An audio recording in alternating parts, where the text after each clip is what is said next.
The Swiss Family Robinson, or Adventures in a Desert Island, by Johann David Wyss. Introduction. It is very well known that, some years ago, Councillor Horner, a Swiss, made a voyage round the world in the Russian vessel La Podesta, commanded by Captain Krusenstern.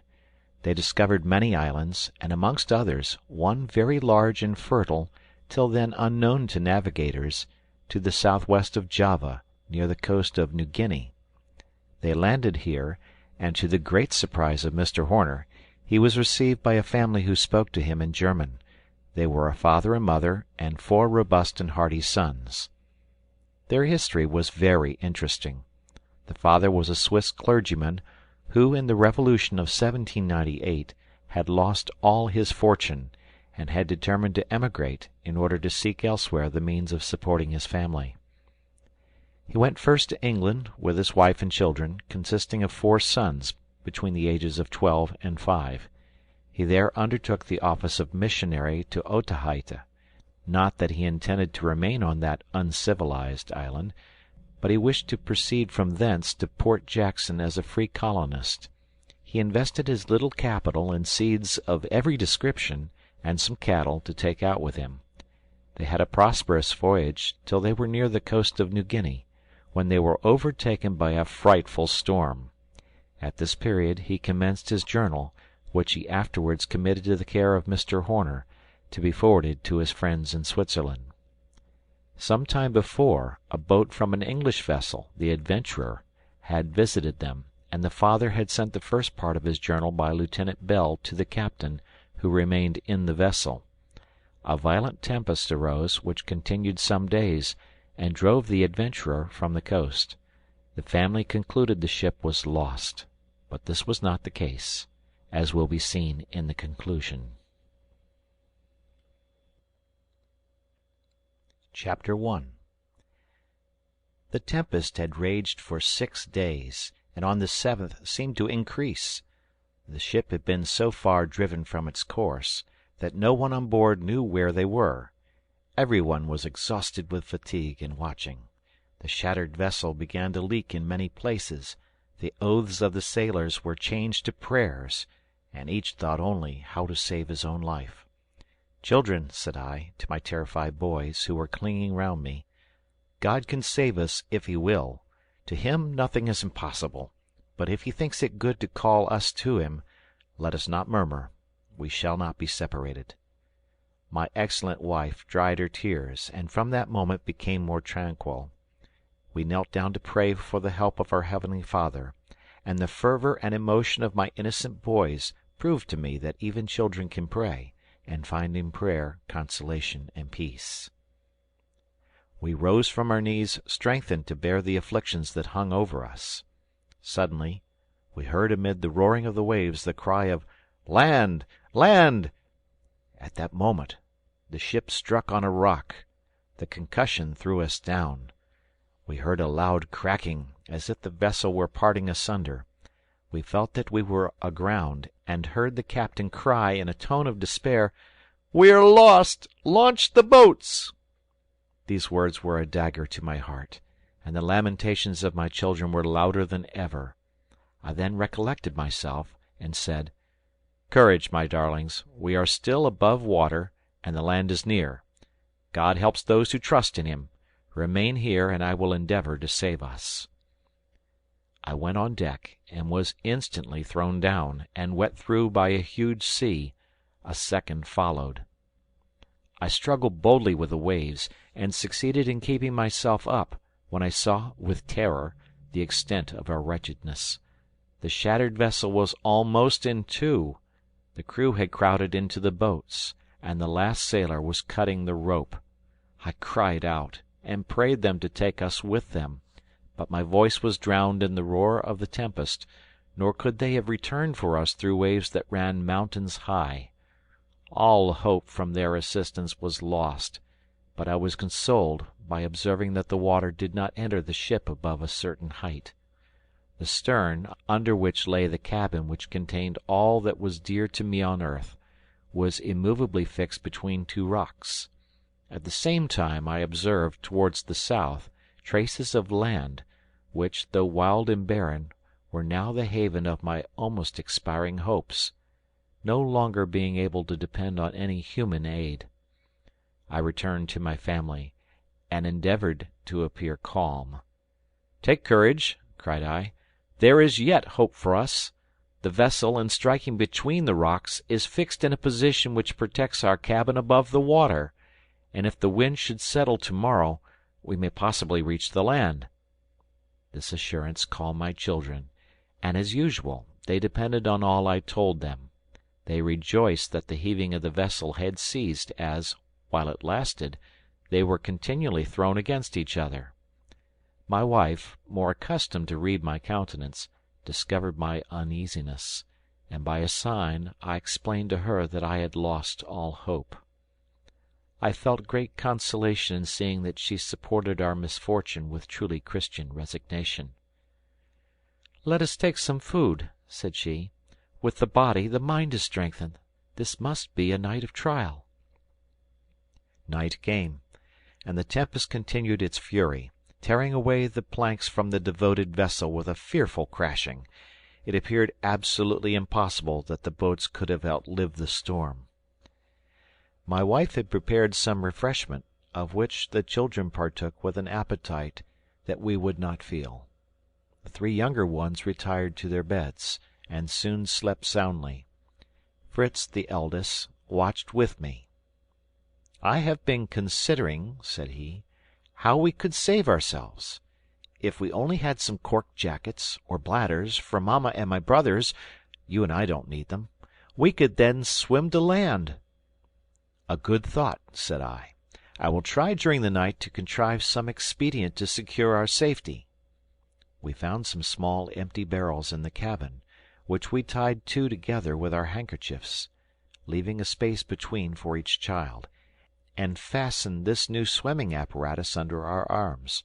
My wife prepared the same for herself. We then collected some knives, string, tinder box, and such little necessaries as we could put in our pockets.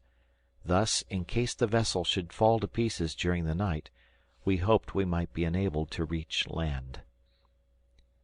At length Fritz, overcome with fatigue, lay down and slept with his brothers.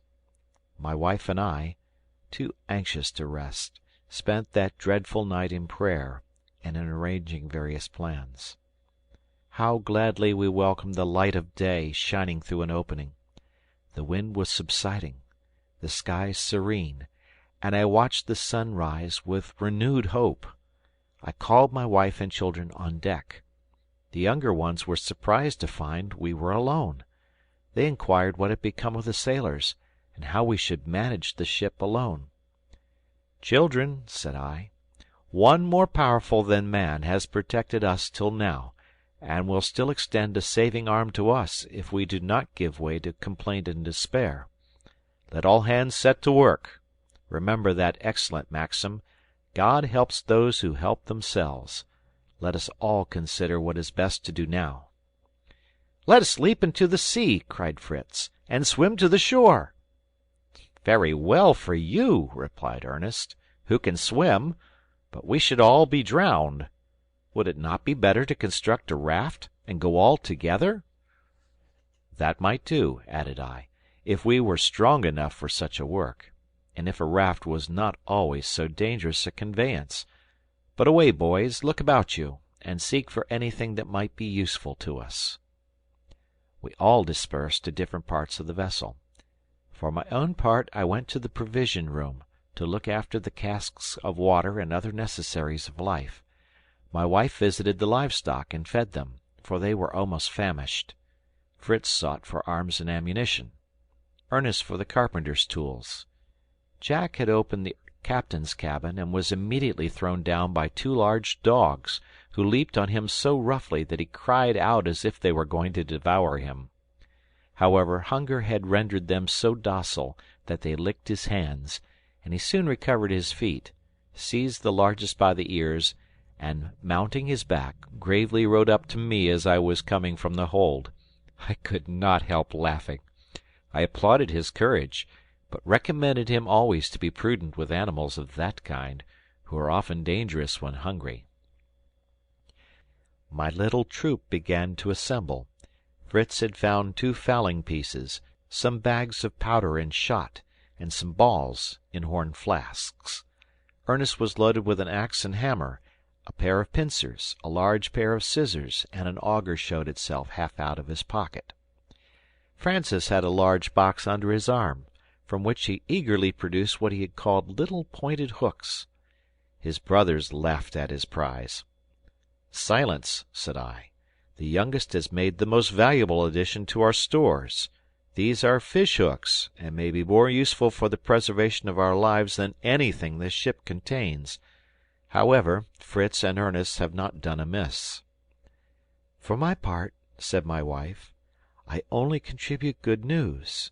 I have found a cow, an ass, 2 goats, 6 sheep, and a sow with young. I have fed them and hope we may preserve them." "Very well," said I to my little workman.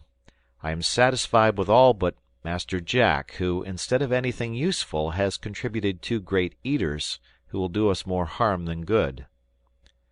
"They can help us to hunt when we get to land," said Jack. "Yes," replied I, "but can you devise any means of our getting there?" "It does not seem at all difficult," said the spirited little fellow. "Put us each into a great tub, and let us float to shore. I remember sailing capitally that way on godpapa's great pond at a very good idea, Jack. Good counsel may sometimes be given even by a child. Be quick, boys. Give me the saw and auger with some nails. We will see what we can do." I remembered seeing some empty casks in the hold. We went down and found them floating. This gave us less difficulty in getting them upon the lower deck, which was just above the water. They were of strong wood, bound with iron hoops, and exactly suited my purpose. My sons and I therefore began to saw them through the middle. After long labor we had 8 tubs all the same height.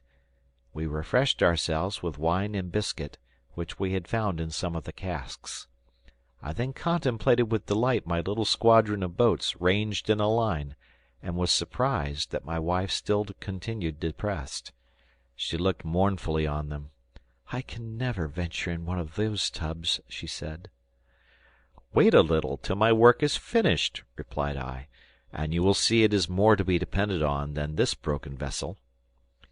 I sought out a long, flexible plank, and arranged 8 tubs on it, close to each other, leaving a piece at each end to form a curve upwards, like the keel of a vessel. We then nailed them firmly to the plank, and to each other. We nailed a plank at each side, of the same length as the first, and succeeded in producing a sort of boat, divided into 8 compartments, in which it did not appear difficult to make a short voyage over a calm sea. But, unluckily, our wonderful vessel proved so heavy that our united efforts could not move it an inch. I sent Fritz to bring me the jack-screw, and in the meantime sawed a thick round pole into pieces. Then, raising the forepart of our work by means of the powerful machine, Fritz placed one of these rollers under it.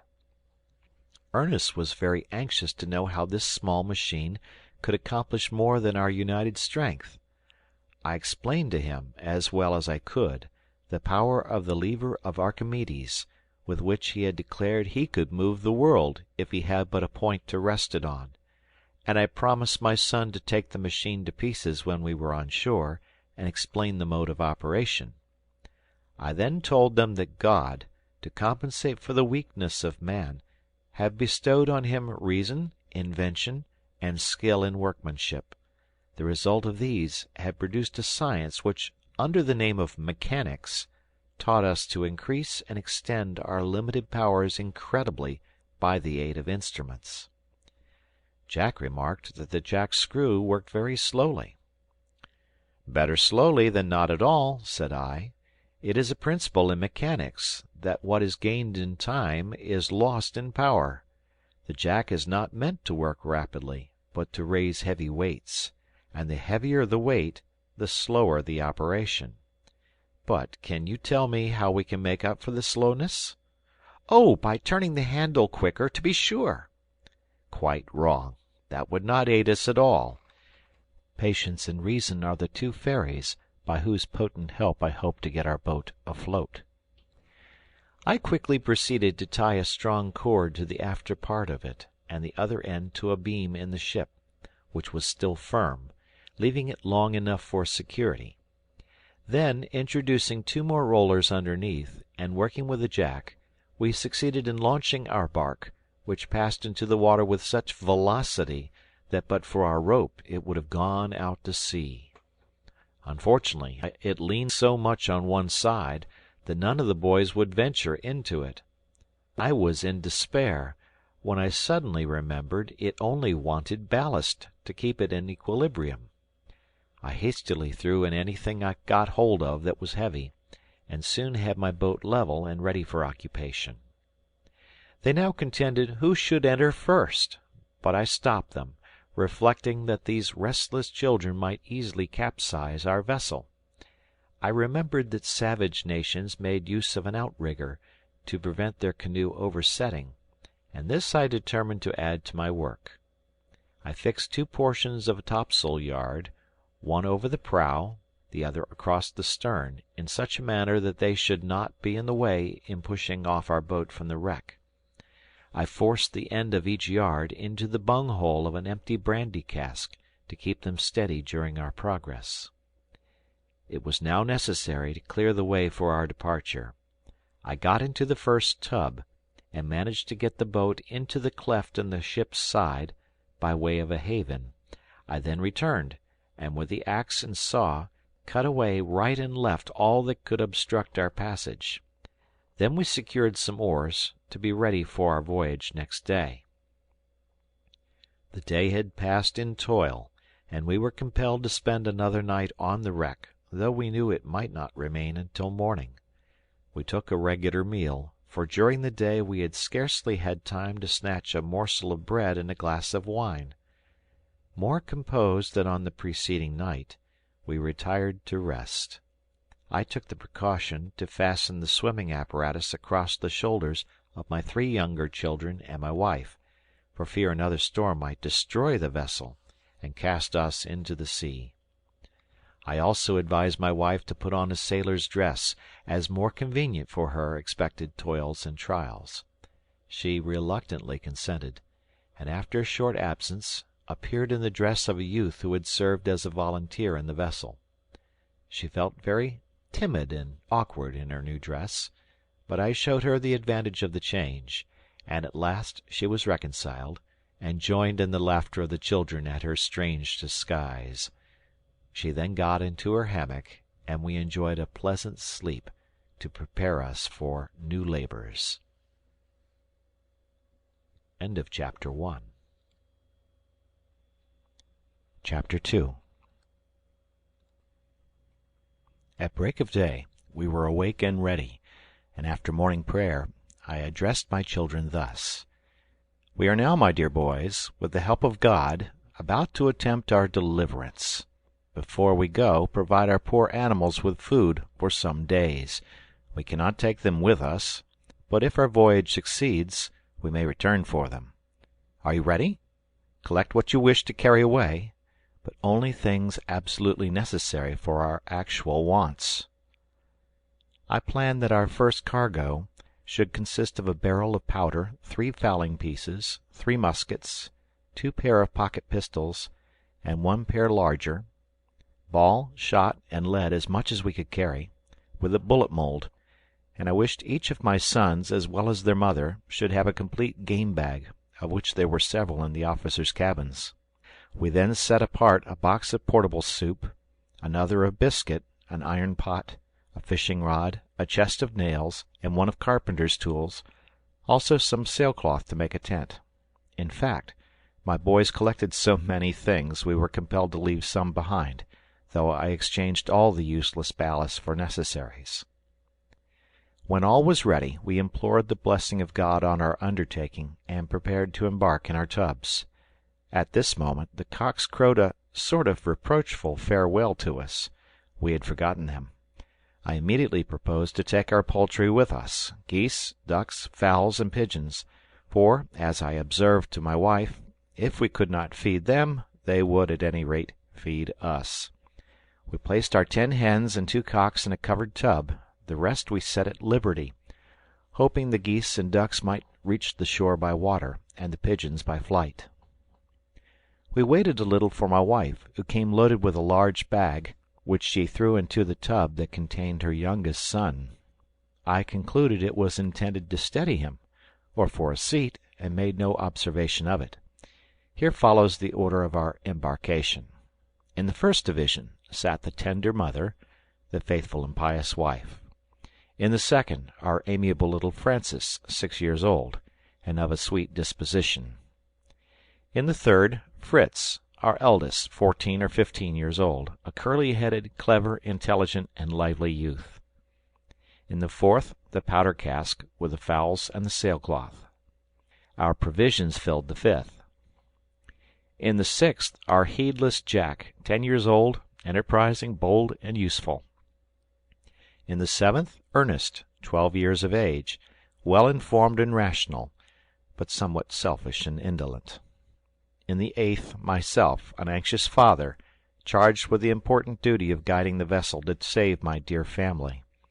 Each of us had some useful tools beside us, each held an oar, and had a swimming apparatus at hand, in case we were unfortunately upset. The tide was rising when we left, which I considered might assist my weak endeavors. We turned our outriggers lengthwise, and thus passed from the cleft of the ship into the open sea. We rowed with all our might to reach the blue land we saw at a distance, but for some time in vain, as the boat kept turning round and made no progress. At last I contrived to steer it, so that we went straight forward. As soon as our dogs saw us depart, they leaped into the sea and followed us. I could not let them get into the boat, for fear they should upset it. I was very sorry, for I hardly expected they would be able to swim to land, but by occasionally resting their forepaws on our outriggers, they managed to keep up with us. Turk was an English dog, and Flora of a Danish breed. We proceeded slowly, but safely. The nearer we approached the land, the more dreary and unpromising it appeared. The rocky coast seemed to announce to us nothing but famine and misery. The waves, gently rippling against the shore, were scattered over with barrels, bales, and chests from the wreck. Hoping to secure some good provisions, I called on Fritz for assistance. He held a cord, hammer, and nails, and we managed to seize 2 hogsheads in passing, and fastening them with cords to our vessel, drew them safely after us to the shore. As we approached, the coast seemed to improve. The chain of rock was not entire, and Fritz's hawk eye made out some trees, which he declared were the cocoanut tree. Ernest was delighted at the prospect of eating these nuts, so much larger and better than any grown in Europe. I was regretting not having brought the large telescope from the captain's cabin, when Jack produced from his pocket a smaller one, which he offered me with no little pride. This was a valuable acquisition, as I was now enabled to make the requisite observations and direct my course. The coast before us had a wild and desert appearance. It looked better towards the left, but I could not approach that part, for a current which drove us towards the rocky and barren shore. At length we saw, near the mouth of a rivulet, a little creek between the rocks, towards which our geese and ducks made, serving us for guides. This opening formed a little bay of smooth water, just deep enough for our boat.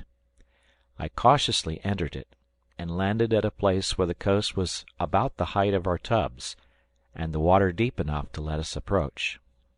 The shore spread inland, forming a gentle declivity of a triangular form, the point lost among the rocks, and the base to the sea. All that were able leaped on shore in a moment. Even little Francis, who had been laid down in his tub like a salted herring, tried to crawl out, but was compelled to wait for his mother's assistance. The dogs, who had preceded us in landing, welcomed us in a truly friendly manner, leaping playfully around us. the geese kept up a loud cackling, to which the yellow-billed ducks quacked a powerful bass. This, with the clacking of the liberated fowls and the chattering of the boys, formed a perfect babel. Mingled with these were the harsh cries of the penguins and flamingoes, which hovered over our heads or sat in the points of the rocks. They were in immense numbers, and their notes almost deafened us, especially as they did not accord with the harmony of our civilized fowls. However, I rejoiced to see these feathered creatures, already fancying them on my table, if we were obliged to remain in this desert region. Our first care, when we stepped in safety on land, was to kneel down and thank God, to whom we owed our lives, and to resign ourselves wholly to his fatherly kindness. We then began to unload our vessel. How rich we thought ourselves with the little we had saved! We sought a convenient place for our tent, under the shade of the rocks. We then inserted a pole in a fissure in the rock. This, resting firmly on another pole fixed in the ground, formed the frame of the tent. The sailcloth was then stretched over it, and fastened down at proper distances by pegs, to which, for greater security, we added some boxes of provision. We fixed some hooks to the canvas at the opening in front, that we might close the entrance during the night. I sent my sons to seek some moss and withered grass, and spread it in the sun to dry, to form our beds. And while all, even little Francis, were busy with this, I constructed a sort of cooking place, at some distance from the tent, near the river which was to supply us with fresh water. It was merely a hearth of flat stones from the bed of the stream, fenced round with some thick branches. I kindled a cheerful fire with some dry twigs, put on the pot, filled with water and some squares of portable soup, and left my wife, with Francis for assistant, to prepare dinner. He took the portable soup for glue, and could not conceive how mamma could make soup, as we had no meat, and there were no butcher shops here. Fritz, in the meantime, had loaded our guns. He took one to the side of the river. Ernest declined accompanying him, as the rugged road was not to his taste. He preferred the seashore. Jack proceeded to a ridge of rocks on the left, which ran towards the sea, to get some mussels. I went to try and draw the 2 floating hogsheads on shore, but could not succeed, for our landing place was too steep to get them up. Whilst I was vainly trying to find a more favourable place, I heard my dear Jack uttering most alarming cries. I seized my hatchet and ran to his assistance. I found him up to the knees in a shallow pool, with a large lobster holding his leg in its sharp claws. It made off at my approach, but I was determined it should pay for the fright it had given me. Cautiously taking it up, I brought it out, followed by Jack, who, now very triumphant, wished to present it himself to his mother, after watching how I held it.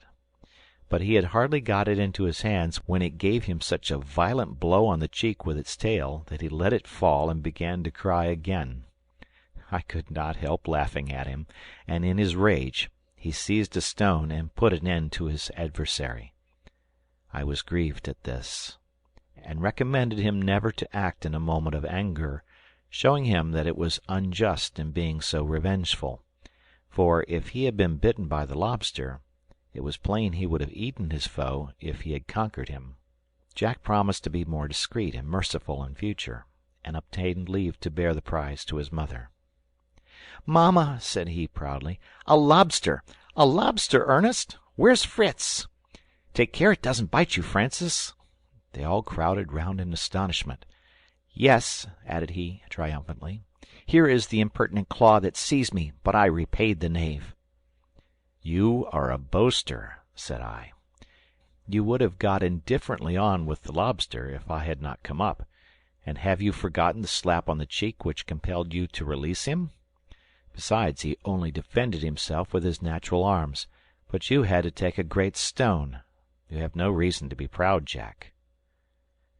Ernest wished to have the lobster added to the soup to improve it, but his mother, with a spirit of economy, reserved it for another day. I then walked to the spot where Jack's lobster was caught, and finding it favourable for my purpose, drew my 2 hogsheads on shore there, and secured them by turning them on end. On returning, I congratulated Jack on being the first to have been successful in foraging.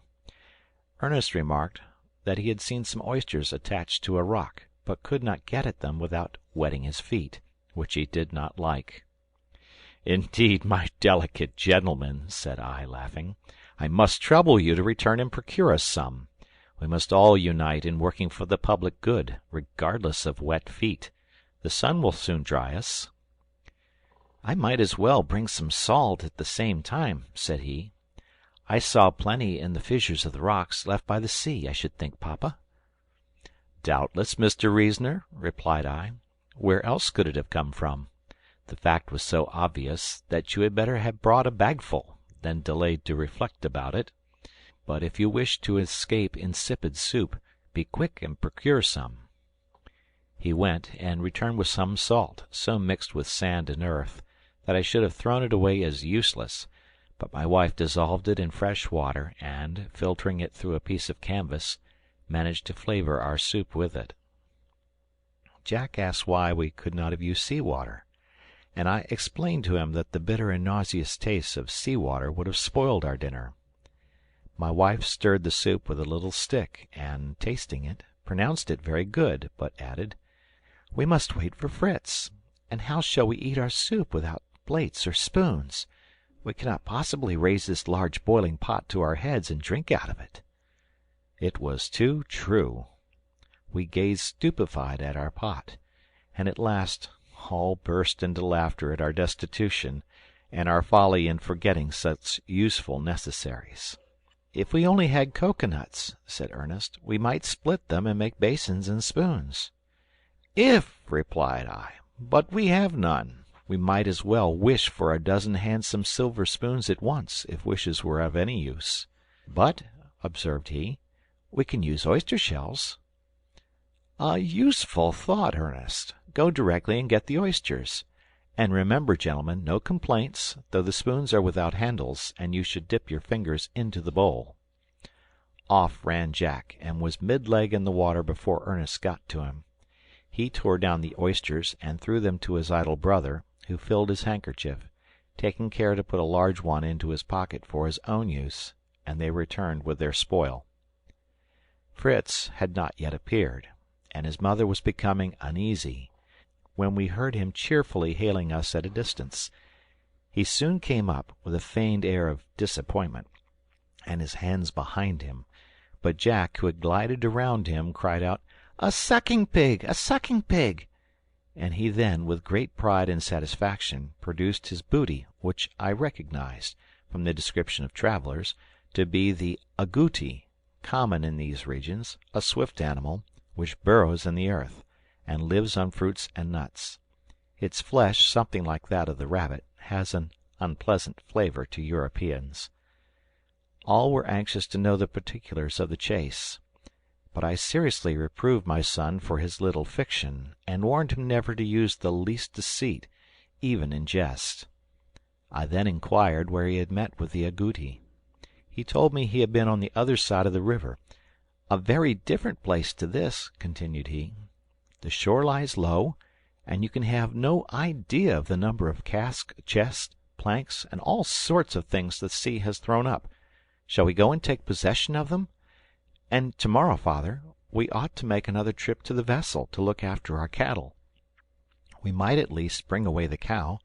Our biscuit would not be so hard dipped in milk." "And very much nicer," added the greedy Ernest.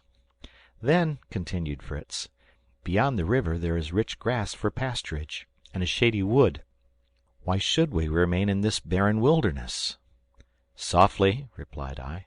"There is a time for all things. Tomorrow and the day after tomorrow will have their work. But first tell me, did you see anything of our shipmates?" "Not a trace of man, living or dead, on land or sea. But I saw an animal more like a hog than this, but with feet like a hare. It leaped among the grass, sometimes sitting upright and rubbing its mouth with its forepaws, sometimes seeking for roots, and gnawing them like a squirrel. If I had not been afraid it would escape me, I would have tried to take it alive, it seemed so very tame." As we were talking, Jack had been trying, with many grimaces, to force an oyster open with his knife.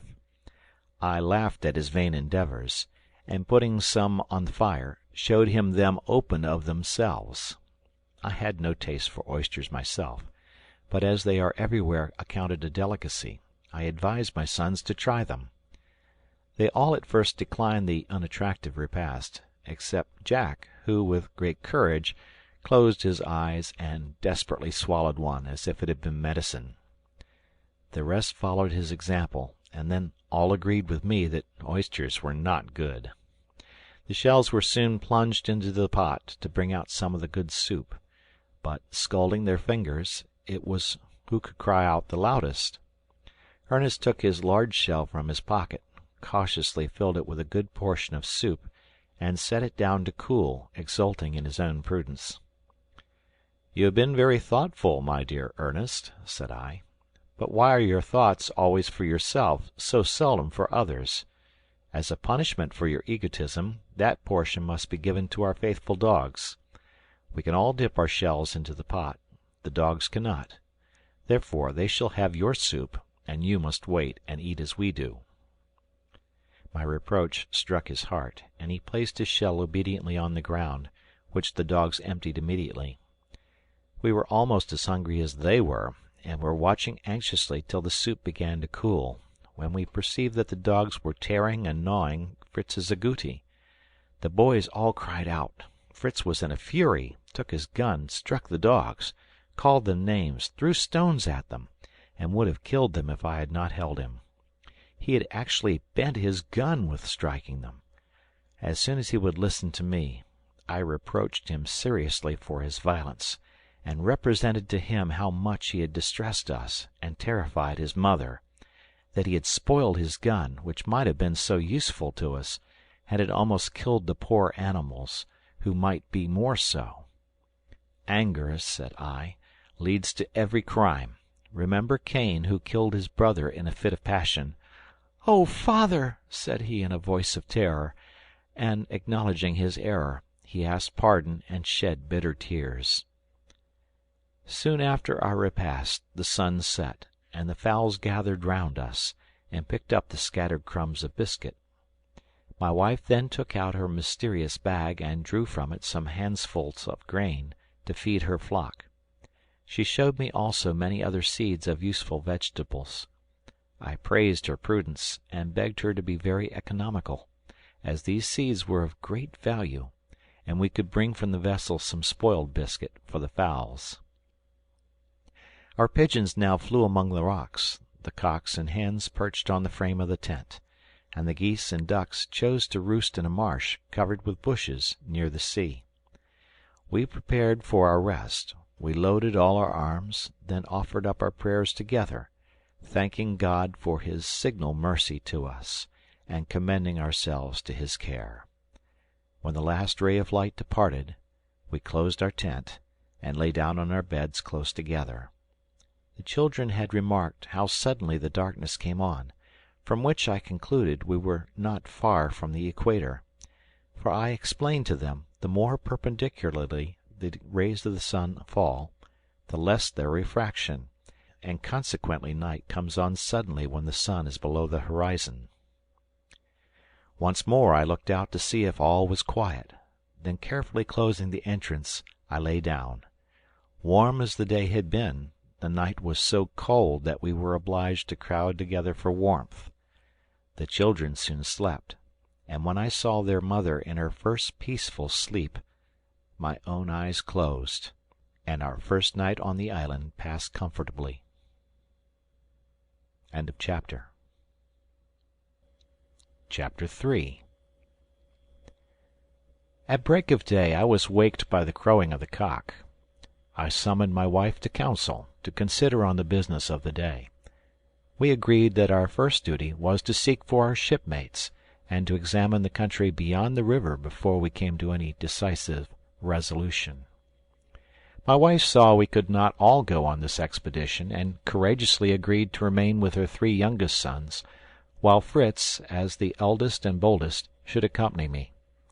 I begged her to prepare breakfast immediately, which she warned me would be scanty, as no soup was provided. I asked for Jack's lobster, but it was not to be found. Whilst my wife made the fire and put on the pot, I called the children, and asking Jack for the lobster, he brought it from a crevice in the rock, where he had hidden it from the dogs, he said, who did not despise anything eatable. "I am glad to see you profit by the misfortunes of others," said I. "And now will you give up that large claw that caught your leg, and which I promised you, to Fritz as a provision for his journey?" All were anxious to go on this journey, and leaped around me like little kids, but I told them we could not all go. They must remain with their mother, with Flora for a protector. Fritz and I would take Turk. With him and a loaded gun, I thought we should inspire respect. I then ordered Fritz to tie up Flora and get the guns ready. Fritz blushed, and tried in vain to straighten his crooked gun. I let him go on for some time, and then allowed him to take another, for I saw he was penitent. The dogs, too, snarled, and would not let him approach them. He wept, and begged some biscuit from his mother, declaring he would give up his own breakfast to make his peace with the dogs. He fed them, caressed them, and seemed to ask pardon. The dog is always grateful. Flora soon licked his hands. Turk was more unrelenting, appearing to distrust him. "Give him a claw of the lobster," said Jack, "for I make you a present of the whole for your journey." "Don't be too uneasy about them," said Ernest. "They will certainly meet with coconuts, as Robinson did, very different food to your wretched lobster. Think of an almond as big as my head, with a large cup full of rich milk." "Pray, brother, bring me one if you find any," said Francis. We began our preparation. We each took a game bag and a hatchet. I gave Fritz a pair of pistols in addition to his gun, equipped myself in the same way, and took care to carry biscuit and a flask of fresh water. The lobster proved so hard at breakfast that the boys did not object to our carrying off the remainder, and though the flesh is coarse, it is very nutritious. I proposed before we departed to have prayers, and my thoughtless Jack began to imitate the sound of church bells. "Ding dong, to prayers, ding dong." I was really angry, and reproved him severely for jesting about sacred things. Then, kneeling down, I prayed God's blessing on our undertaking, and his pardon for us all, especially for him who had now so grievously sinned. Poor Jack came and kneeled by me, weeping and begging for forgiveness from me and from God. I embraced him, and enjoined him and his brothers to obey their mother. I then loaded the guns I left with them, and charged my wife to keep near the boat, their best refuge. We took leave of our friends with many tears, as we did not know what dangers might assail us in an unknown region. But the murmur of the river, which we were now approaching, drowned the sound of their sobs, and we bent our thoughts on our journey. The bank of the river was so steep that we could only reach the bed at one little opening near the sea, where we had procured our water. But here the opposite side was guarded by a ridge of lofty perpendicular rocks.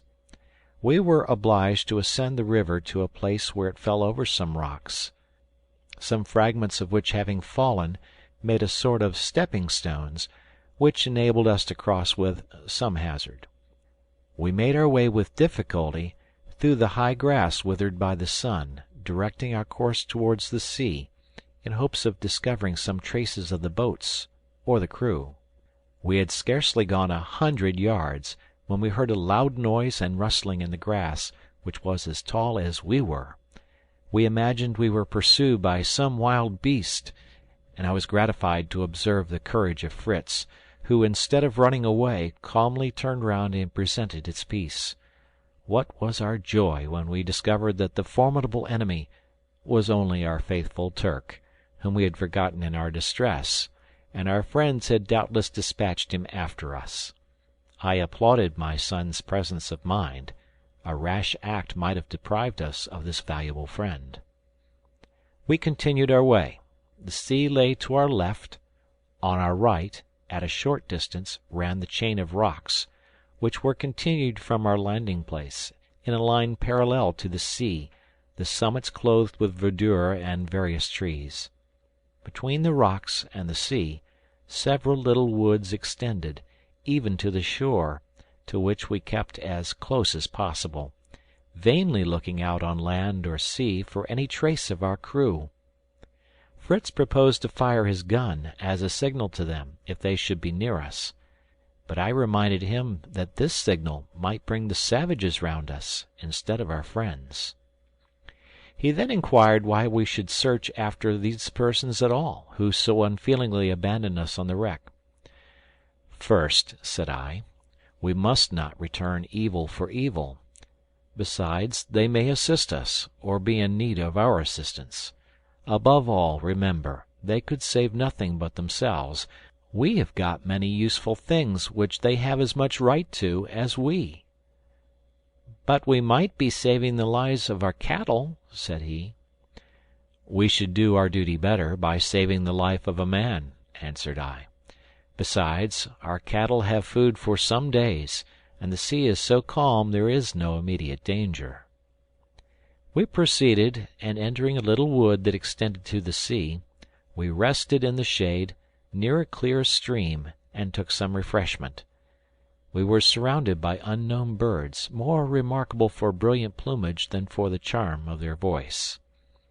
Fritz thought he saw some monkeys among the leaves, and Turk began to be restless, smelling about, and barking very loud. Fritz was gazing up into the trees, when he fell over a large round substance, which he brought to me, observing that it might be a bird's nest. I thought it more likely to be a cocoanut. The fibrous covering had reminded him of the description he had read of the nests of certain birds, but on breaking the shell we found it was indeed a cocoanut, but quite decayed and uneatable. Fritz was astonished. Where was the sweet milk that Ernest had talked of? I told him the milk was only in the half-ripe nuts, that it thickened and hardened as the nut ripened, becoming a kernel. This nut had perished from remaining above ground. If it had been in the earth, it would have vegetated and burst the shell.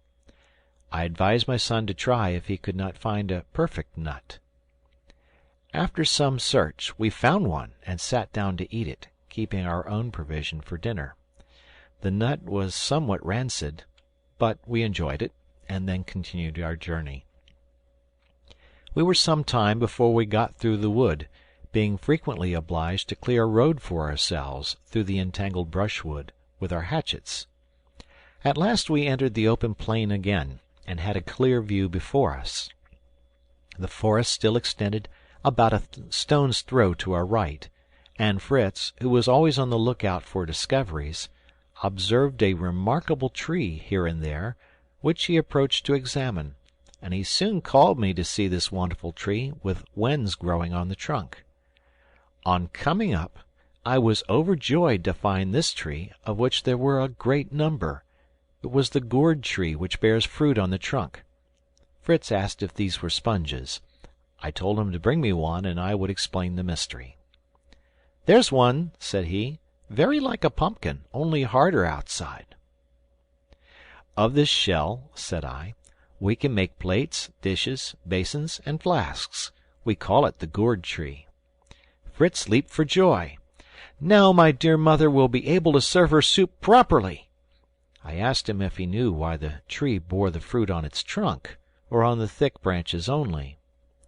He immediately replied that the smaller branches would not bear the weight of the fruit. He asked me if this fruit was eatable. "Harmless, I believe," said I, "but by no means delicate. Its great value to savage nations consists in the shell, which they use to contain their food, and drink, and even cook in it." Fritz could not comprehend how they could cook in the shell without burning it. I told him the shell was not placed on the fire, but being filled with cold water, and the fish or meat placed in it, red-hot stones are, by degrees, introduced into the water till it attains sufficient heat to cook the food, without injuring the vessel. We then set about making our dishes and plates. I showed Fritz a better plan for dividing the gourd than with a knife. I tied a string tightly round the nut, struck it with the handle of my knife till an incision was made, then tightened it till the nut was separated into 2 equally sized bowls. Fritz had spoiled his gourd by cutting it irregularly with his knife. I advised him to try and make spoons of it, as it would not do for basins now. I told him I had learnt my plan from books of travels. It is the practice of the savages, who have no knives, to use a sort of string made from the bark of trees for this purpose. "But how can they make bottles?" said he. "That requires some preparation," replied I. "They tie a bandage round the young gourd near the stalk, so that the part at liberty expands in a round form, and the compressed part remains narrow. They then open the top and extract the contents by putting in pebbles and shaking it. By this means they have a complete bottle." We worked on. Fritz completed a dish and some plates, to his great satisfaction. But we considered that, being so frail, we could not carry them with us. We therefore filled them with sand, that the sun might not warp them, and left them to dry till we returned. As we went on, Fritz amused himself with cutting spoons from the rind of the gourd, and I tried to do the same with the fragments of the cocoanut, but I must confess my performances were inferior to those I had seen in the museum in London, the work of the South Sea Islanders. We laughed at our spoons, which would have required mouths from ear to eat with them. Fritz declared that the curve of the rind was the cause of that defect. If the spoons had been smaller, they would have been flat, and you might as well eat soup with an oyster shell as with a shovel. While we talked, we did not neglect looking about for our lost companions, but in vain. At last we arrived at a place where a tongue of land ran to some distance into the sea, on which was an elevated spot favorable for observation. We attained the summit with great labor, and saw before us a magnificent prospect of land and water, but with all the aid our excellent telescope gave us, we could in no direction discover any trace of man. Nature only appeared in her greatest beauty. The shore enclosed a large bay, which terminated on the other side in a promontory. The gentle rippling of the waves, the varied verdure of the woods, and the multitude of novelties around us would have filled us with delight, but for the painful recollection of those who, we now were compelled to believe, were buried beneath that glittering water. We did not feel less, however, the mercy of God, who had preserved us, and given us a home, with a prospect of subsistence and safety. We had not yet met with any dangerous animals, nor could we perceive any huts of savages. I remarked to my son that God seemed to have destined us to a solitary life in this rich country, unless some vessel should reach these shores. "And his will be done," added I. "It must be for the best. Now, let us return to that pretty wood to rest ourselves, and eat our dinner before we return." We proceeded towards a pleasant wood of palm trees, but before reaching it, had to pass through an immense number of reeds, which greatly obstructed our road. We were, moreover, fearful of treading on the deadly serpents who choose such retreats. We made Turk walk before us to give notice, and I cut a long thick cane as a weapon of defence. I was surprised to see a glutinous juice oozing from the end of the cut cane. I tasted it, and was convinced that we had met with a plantation of sugar canes. I sucked more of it, and found myself singularly refreshed. I said nothing to Fritz, that he might have the pleasure of making the discovery himself. He was walking a few paces before me, and I called to him to cut himself a cane like mine, which he did, and soon found out the riches it contained.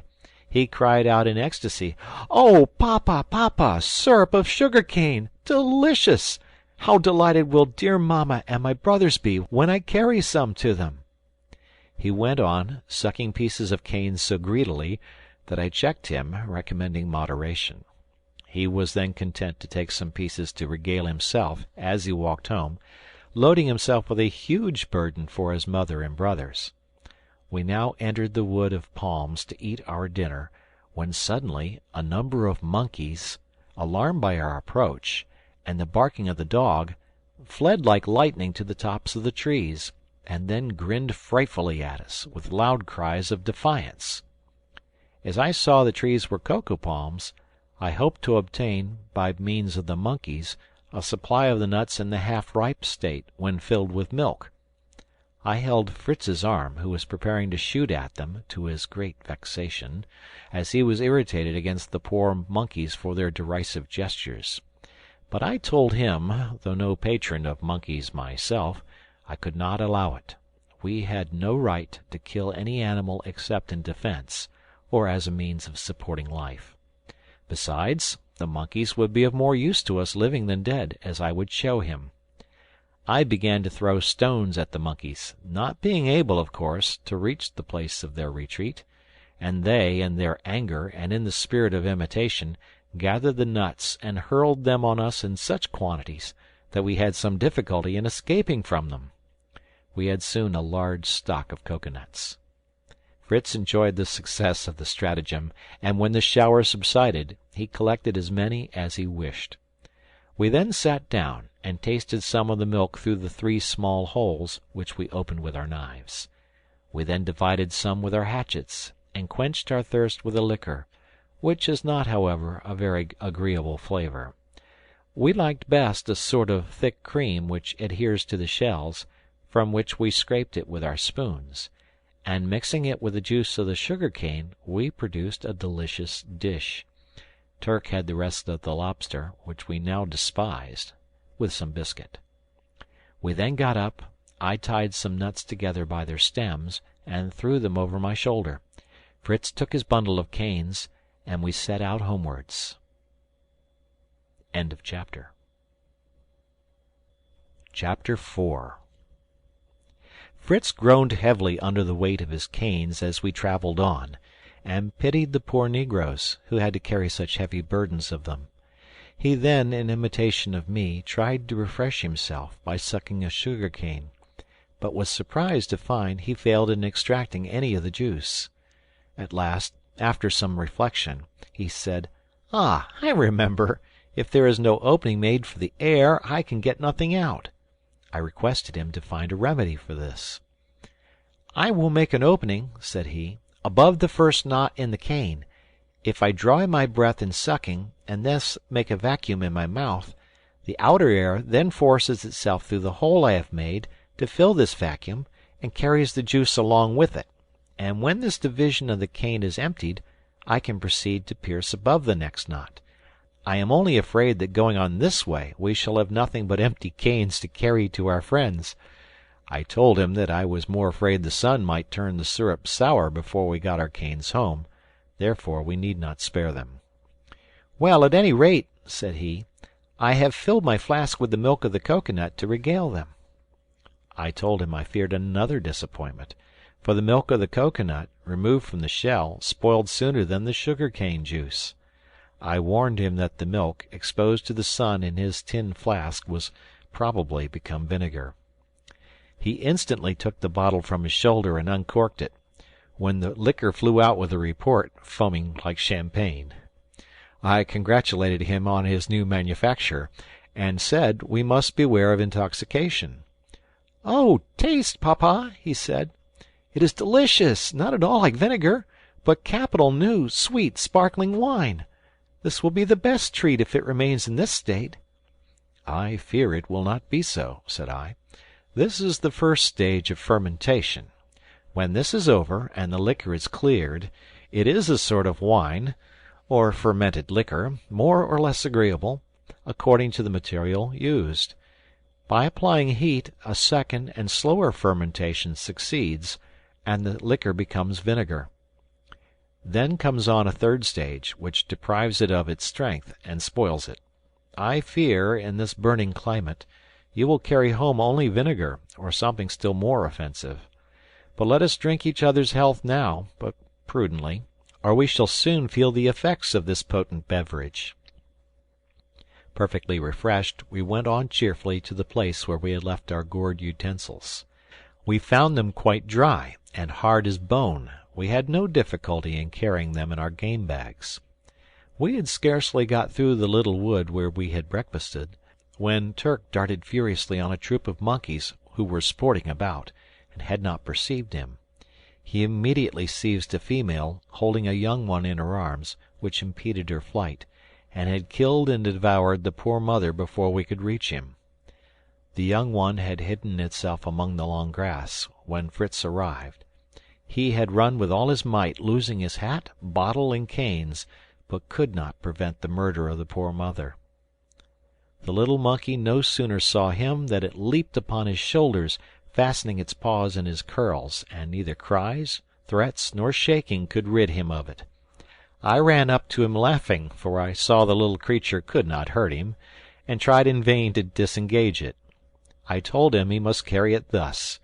It was evident the sagacious little creature, having lost its mother, had adopted him for a father. I succeeded in last in quietly releasing him, and took the little orphan, who was no bigger than a cat, in my arms, pitying its helplessness. The mother appeared as tall as Fritz. I was reluctant to add another mouth to the number we had to feed, but Fritz earnestly begged to keep it, offering to divide his share of coconut milk with it till we had our cows.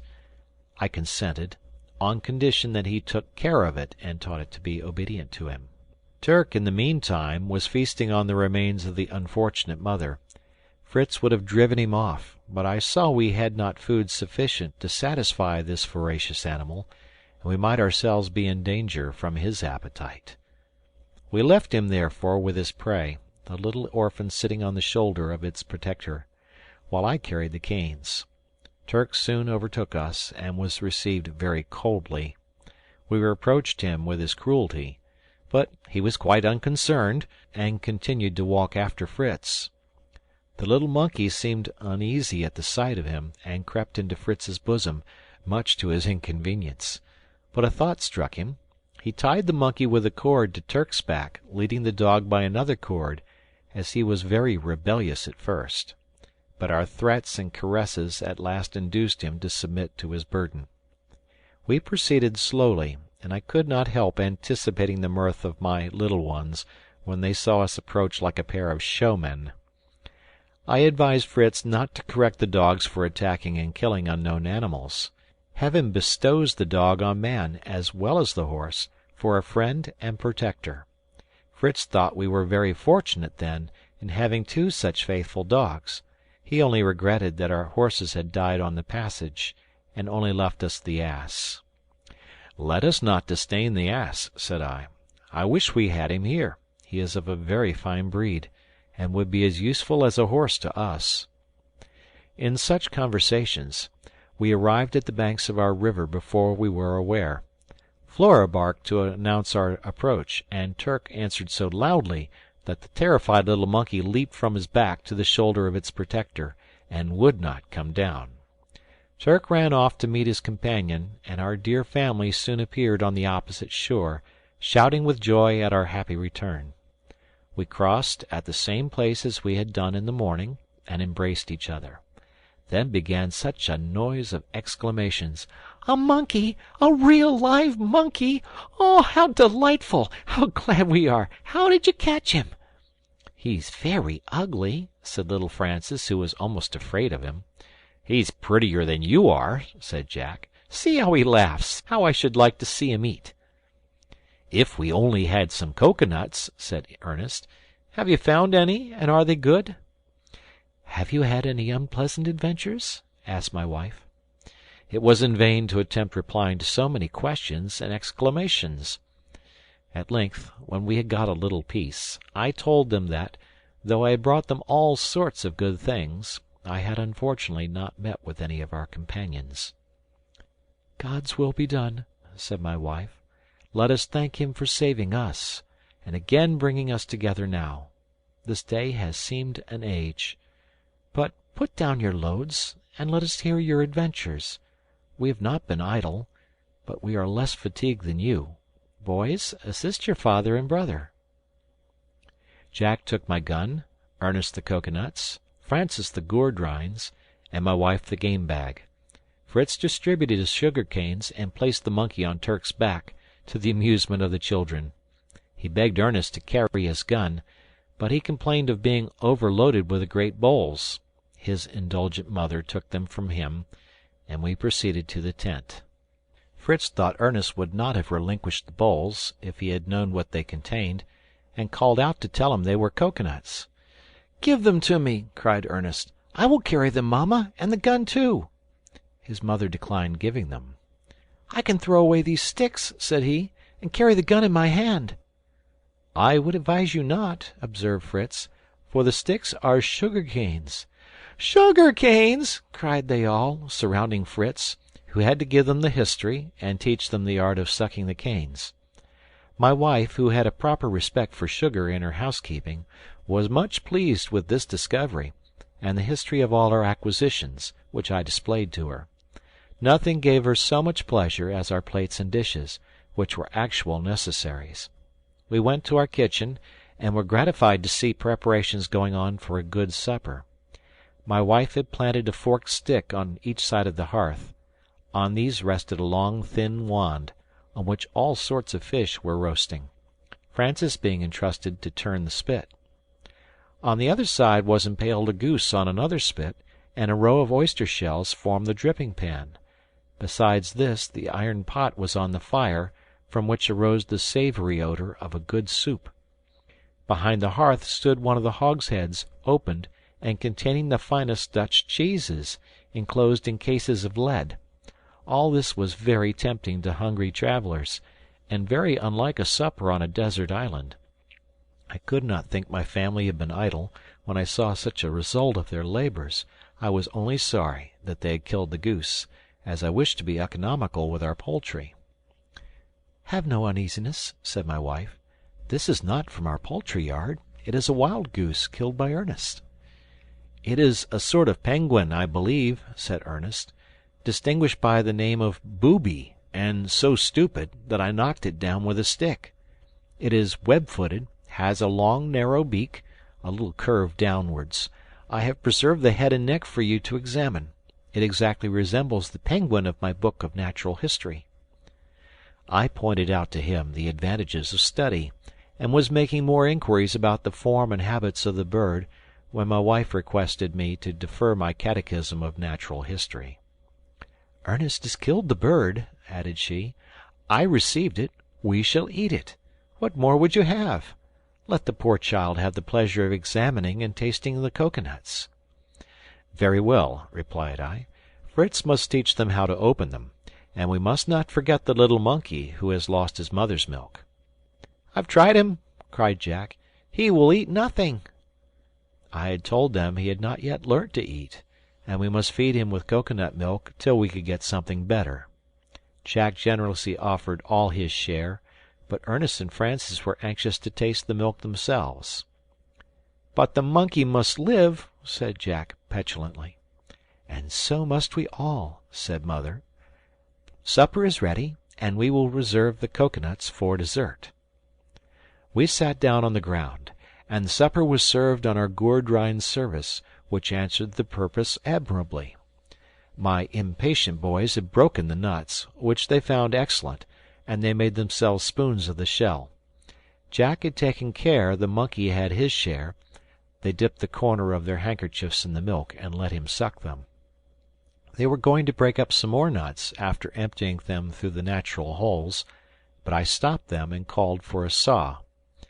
I carefully divided the nuts with this instrument, and soon provided us each with a neat basin for our soup, to the great comfort of my dear wife, who was gratified by seeing us able to eat like civilized beings. Fritz begged now to enliven the repast by introducing his champagne. I consented, requesting him, however, to taste it himself before he served it. What was his mortification to find it vinegar! But we consoled ourselves by using it as sauce to our goose, a great improvement also to the fish. We had now to hear the history of our supper. Jack and Francis had caught the fish at the edge of the sea. My active wife had performed the most laborious duty, in rolling the hogshead to the place and breaking open the head. The sun was going down as we finished supper, and recollecting how rapidly night succeeded, we hastened to our tent, where we found our beds much more comfortable from the kind attention of the good mother, who had collected a large edition of dried grass. After prayers, we all lay down, the monkey between Jack and Fritz, carefully covered with moss to keep him warm. The fowls went to their roost, as on the previous night, and after our fatigue we were all soon in a profound sleep. We had not slept long when a great commotion among the dogs and fowls announced the presence of an enemy. My wife, Fritz, and I, each seizing a gun, rushed out. By the light of the moon we saw a terrible battle going on. Our brave dogs were surrounded by a dozen jackals. 3 or 4 were extended dead, but our faithful animals were nearly overpowered by numbers when we arrived. I was glad to find nothing worse than jackals. Fritz and I fired on them. 2 fell dead, and the others fled slowly, evidently wounded. Turk and Flora pursued and completed the business, and then, like true dogs, devoured their fallen foes, regardless of the bonds of relationship. All being quiet again, we retired to our beds, Fritz obtaining leave to drag the jackal he had killed towards the tent to save it from the dogs, and to show to his brothers next morning. This he accomplished with difficulty, for it was as big as a large dog. We all slept peacefully the remainder of the night, till the crowing of the cock awoke my wife and myself to a consultation on the business of the day. End of chapter 4. Chapter 5. "Well, my dear," I began, "I feel rather alarmed at all the labours I see before me. A voyage to the vessel is indispensable, if we wish to save our cattle, and many other things that may be useful to us. On the other hand, I should like to have a more secure shelter for ourselves and our property than this tent." "With patience, order, and perseverance, all may be done," said my good counsellor. "And whatever uneasiness your voyage may give me, I yield to the importance and utility of it. Let it be done today, and have no care for the morrow. Sufficient unto the day is the evil thereof, as our blessed Lord has said." It was then agreed that the 3 youngest children should remain with my wife, and Fritz, the strongest and most active, should accompany me. I then arose, and woke my children for the important duties of the day. Fritz jumped up the first, and ran for his jackal, which had stiffened in the cold of the night. He placed it on all 4 legs, at the entrance of the tent, to surprise his brothers, but no sooner did the dogs see it erect than they flew at it, and would have torn it to pieces, if he had not soothed them and called them off. However, their barking effectually roused the boys, who rushed out to see the cause. Jack issued first with the monkey on his shoulder, but no sooner did the little creature see the jackal than he sprang into the tent and hid himself among the moss, till only the tip of his nose was visible. All were astonished to see this large yellow animal standing. Francis thought it was a wolf. Jack said it was only a dead dog, and Ernest, in a pompous tone, pronounced it to be a golden fox. Fritz laughed at the learned professor, who knew the agouti immediately, and now called a jackal a golden fox. "I judged by the peculiar characteristics," said Ernest, examining it carefully. "Oh, the characteristics!" said Fritz ironically. "Don't you think it may be a golden wolf?" "Pray don't be so cross, brother," said Ernest, with tears in his eyes. "Perhaps you would not have known the name if papa had not told you." I reproved Fritz for his ridicule of his brother, and Ernest for so easily taking offence. And to reconcile all, I told them that the jackal partook of the nature of the wolf, the fox, and the dog. This discussion terminated, I summoned them to prayers, after which we thought of breakfast. We had nothing but biscuit, which was certainly dry and hard. Fritz begged for a little cheese with it, and Ernest, who was never satisfied like other people, took a survey of the unopened hogshead. He soon returned, crying, "If we only had a little butter with our biscuit, it would be so good, papa!" I allowed it would be good, but it was no use thinking of such a thing. "Let us open the other cask," said he, displaying a piece of butter he had extracted through a small crack in the side. "Your instinct for good things has been fortunate for us," said I. "Come, boys, who wants bread and butter?" We began to consider how we should come at the contents of the hogshead, without exposing the perishable matter to the heat of the sun. Finally, I pierced a hole in the lower part of the cask, large enough for us to draw out the butter as we wanted it, by means of a little wooden shovel, which I soon made. We then sat down to breakfast with a coconut basin filled with good salt Dutch butter. We toasted our biscuit, buttered it hot, and agreed it was excellent. Our dogs were sleeping by us as we breakfasted, and I remarked that they had bloody marks of the last night's fray, and some deep and dangerous wounds, especially about the neck. My wife instantly dressed the wounds with butter, well washed in cold water, and the poor animals seemed grateful for the ease it gave them. Ernest judiciously remarked that they ought to have spiked collars, to defend them against any wild beasts they might encounter. "I will make them collars," said Jack, who never hesitated at anything. I was glad to employ his inventive powers, and, ordering my children not to leave their mother during our absence, but to pray to God to bless our undertaking, we began our preparations for the voyage. While Fritz made ready the boat, I erected a signal post, with a piece of sailcloth for a flag, to float as long as all was going on well. But if we were wanted, they were to lower the flag and fire a gun 3 times, when we should immediately return; for I had informed my dear wife it might be necessary for us to remain on board all night. And she consented to the plan, on my promising to pass the night in our tubs instead of the vessel. We took nothing but our guns and ammunition, relying on the ship's provisions. Fritz would, however, take the monkey, that he might give it some milk from the cow. We took a tender leave of each other, and embarked. When we had rowed into the middle of the bay, I perceived a strong current formed by the water of the river which issued at a little distance, which I was glad to take advantage of, to spare our labor.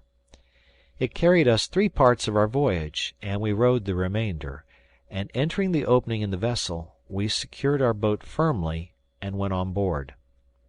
The first care of Fritz was to feed the animals, who were on deck, and who all saluted us after their fashion, rejoiced to see their friends again, as well as to have their wants supplied. We put the young monkey to a goat, which he sucked with extraordinary grimaces, to our infinite amusement. We then took some refreshment ourselves, and Fritz, to my great surprise, proposed that we should begin by adding a sail to our boat. He said the current which helped us to the vessel could not carry us back, but the wind which blew so strongly against us and made our rowing so fatiguing would be of great service if we had a sail. I thanked my counselor for all his good advice, and we immediately set to the task. I selected a strong pole for a mast, and a triangular sail which was fixed to a yard. We made a hole in a plank to receive the mast, secured the plank on our 4th tub, forming a deck, and then, by aid of a block used to hoist and lower the sails, raised our mast. Finally, 2 ropes fastened by one end to the yard and by the other to each extremity of the boat enabled us to direct the sail at pleasure. Fritz next ornamented the top of the mast with a little red streamer. He then gave our boat the name of Deliverance, and requested it might henceforward be called the little vessel. To complete its equipment I contrived a rudder, so that I could direct the boat from either end. After signaling to our friends that we should not return that night, we spent the rest of the day in emptying the tubs of the stones that we had used for ballast, and replacing them with useful things: powder and shot, nails and tools of all kinds, pieces of cloth. Above all, we did not forget knives, forks, spoons, and kitchen utensils, including a roasting jack. In the captain's cabin we found some services of silver, pewter plates and dishes, and a small chest filled with bottles of choice wines. All these we took, as well as a chest of eatables intended for the officers' table, portable soup, Westphalian hams, Bologna sausages, etc., also some bags of maize, wheat, and other seeds, and some potatoes. We collected all the implements of husbandry we could spare room for, and at the request of Fritz, some hammocks and blankets, 2 or 3 handsome guns, and an armful of sabres, swords, and hunting knives. Lastly, I embarked a barrel of sulphur, all the cord and string I could lay my hands on, and a large roll of sailcloth. The sulphur was intended to produce matches with. Our tubs were loaded to the edge. There was barely room left for us to sit, and it would have been dangerous to attempt our return if the sea had not been so calm. Night arrived. We exchanged signals, to announce security on sea and land, and after prayers for the dear islanders, we sought our tubs, not the most luxurious of dormitories, but safer than the ship. Fritz slept soundly, but I could not close my eyes thinking of the jackals. I was, however, thankful for the protection they had in the dogs. End of chapter 5. Chapter 6. As soon as day broke, I mounted on deck to look through the telescope. I saw my wife looking towards us, and the flag which denoted their safety floating in the breeze. Satisfied on this important point, we enjoyed our breakfast of biscuit, ham, and wine, and then turned our thoughts to the means of saving our cattle.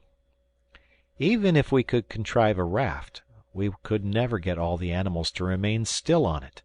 We might venture the huge sow in the water, but the rest of the animals we found would not be able to swim to shore. At last Fritz suggested the swimming apparatus. We passed 2 hours in constructing them. For the cow and ass it was necessary to have an empty cask on each side, well bound in strong sailcloth, fastened by leather thongs over the back and under each animal. For the rest, we merely tied a piece of cork under their bodies, the sow only being unruly and giving us much trouble. We then fastened a cord to the horns or neck of each animal, with a slip of wood at the end for a convenient handle. Luckily, the waves had broken away part of the ship and left the opening wide enough for the passage of our troop. We first launched the ass into the water by a sudden push. He swam away after the first plunge very gracefully. The cow, sheep, and goats followed quickly after. The sow was furious and soon broke loose from us all, but fortunately reached the shore long before the rest. We now embarked, fastening all the slips of wood to the stern of the boat, thus drawing our train after us, and the wind filling our sail, carried us smoothly towards the shore. Fritz exulted in his plan, as we certainly could never have rowed our boat, loaded as we were. I once more took out my telescope, and was remarking that our party on shore seemed making ready for some excursion, when a loud cry from Fritz filled me with terror. "We are lost! We are lost! See, what a monstrous fish!" Though pale with alarm, the bold boy had seized his gun, and encouraged by my directions, he fired 2 balls into the head of the monster, as it was preparing to dart on the sheep. It immediately made its escape, leaving a long red track to prove it was severely wounded. Being freed from our enemy, I now resumed the rudder, and we lowered the sail and rowed to shore. The animals, as soon as the water became low enough, walked out at their own discretion, after we had relieved them from their swimming girdles. We then secured our boat as before, and landed ourselves, anxiously looking round for our friends.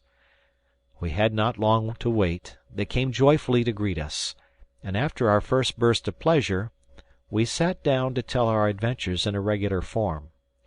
My wife was overjoyed to see herself surrounded by these valuable animals, and especially pleased that her son Fritz had suggested so many useful plans. We next proceeded to disembark all our treasures. I noticed that Jack wore a belt of yellow skin, in which were placed a pair of pistols, and inquired where he had got his brigand costume. "I manufactured it myself," said he, "and this is not all. Look at the dogs." The dogs wore each a collar of the same skin as his belt, bristling with long nails, the points outwards, a formidable defense. "It is my own invention," said he, "only Mamma helped me in the sewing." "But where did you get the leather, the needle, and thread?" inquired I. "Fritz's jackal supplied the skin," said my wife, "and my wonderful bag the rest. There is still more to come from it. Only say what you want." Fritz evidently felt a little vexation at his brother's unceremonious appropriation of the skin of the jackal, which displayed itself in the tone in which he exclaimed, holding his nose, "Keep at a distance, Mr. Skinner. You carry an intolerable smell about with you." I gave him a gentle hint of his duty in the position of eldest son, and he soon recovered his good humour. However, as the body as well as the skin of the jackal was becoming offensive, they united in dragging it down to the sea, while Jack placed his belt in the sun to dry. As I saw no preparation for supper, I told Fritz to bring the ham, and to the astonishment and joy of all, he returned with a fine Westphalian ham, which we had cut into in the morning. "I will tell you," said my wife, "why we have no supper prepared, but first I will make you an omelette." And she produced from a basket a dozen turtles' eggs. "You see," said Ernest, "they have all the characteristics of those Robinson Crusoe had in his island. They are white balls, the skin of which resembles moistened parchment." My wife promised to relate the history of the discovery after supper, and set about preparing her ham and omelette, while Fritz and I proceeded in unloading our cargo, assisted by the useful ass. Supper was now ready. A tablecloth was laid over the butter cask, and spread with the plates and spoons from the ship. The ham was in the middle, and the omelette and cheese at each end, and we made a good meal, surrounded by our subjects, the dogs, the fowls, the pigeons, the sheep, and the goats, waiting for our notice. The geese and ducks were more independent, remaining in their marsh, where they lived in plenty on the small crabs which abounded there. After supper, I sent Fritz for a bottle of the captain's Canary wine, and then requested my wife to give us her recital.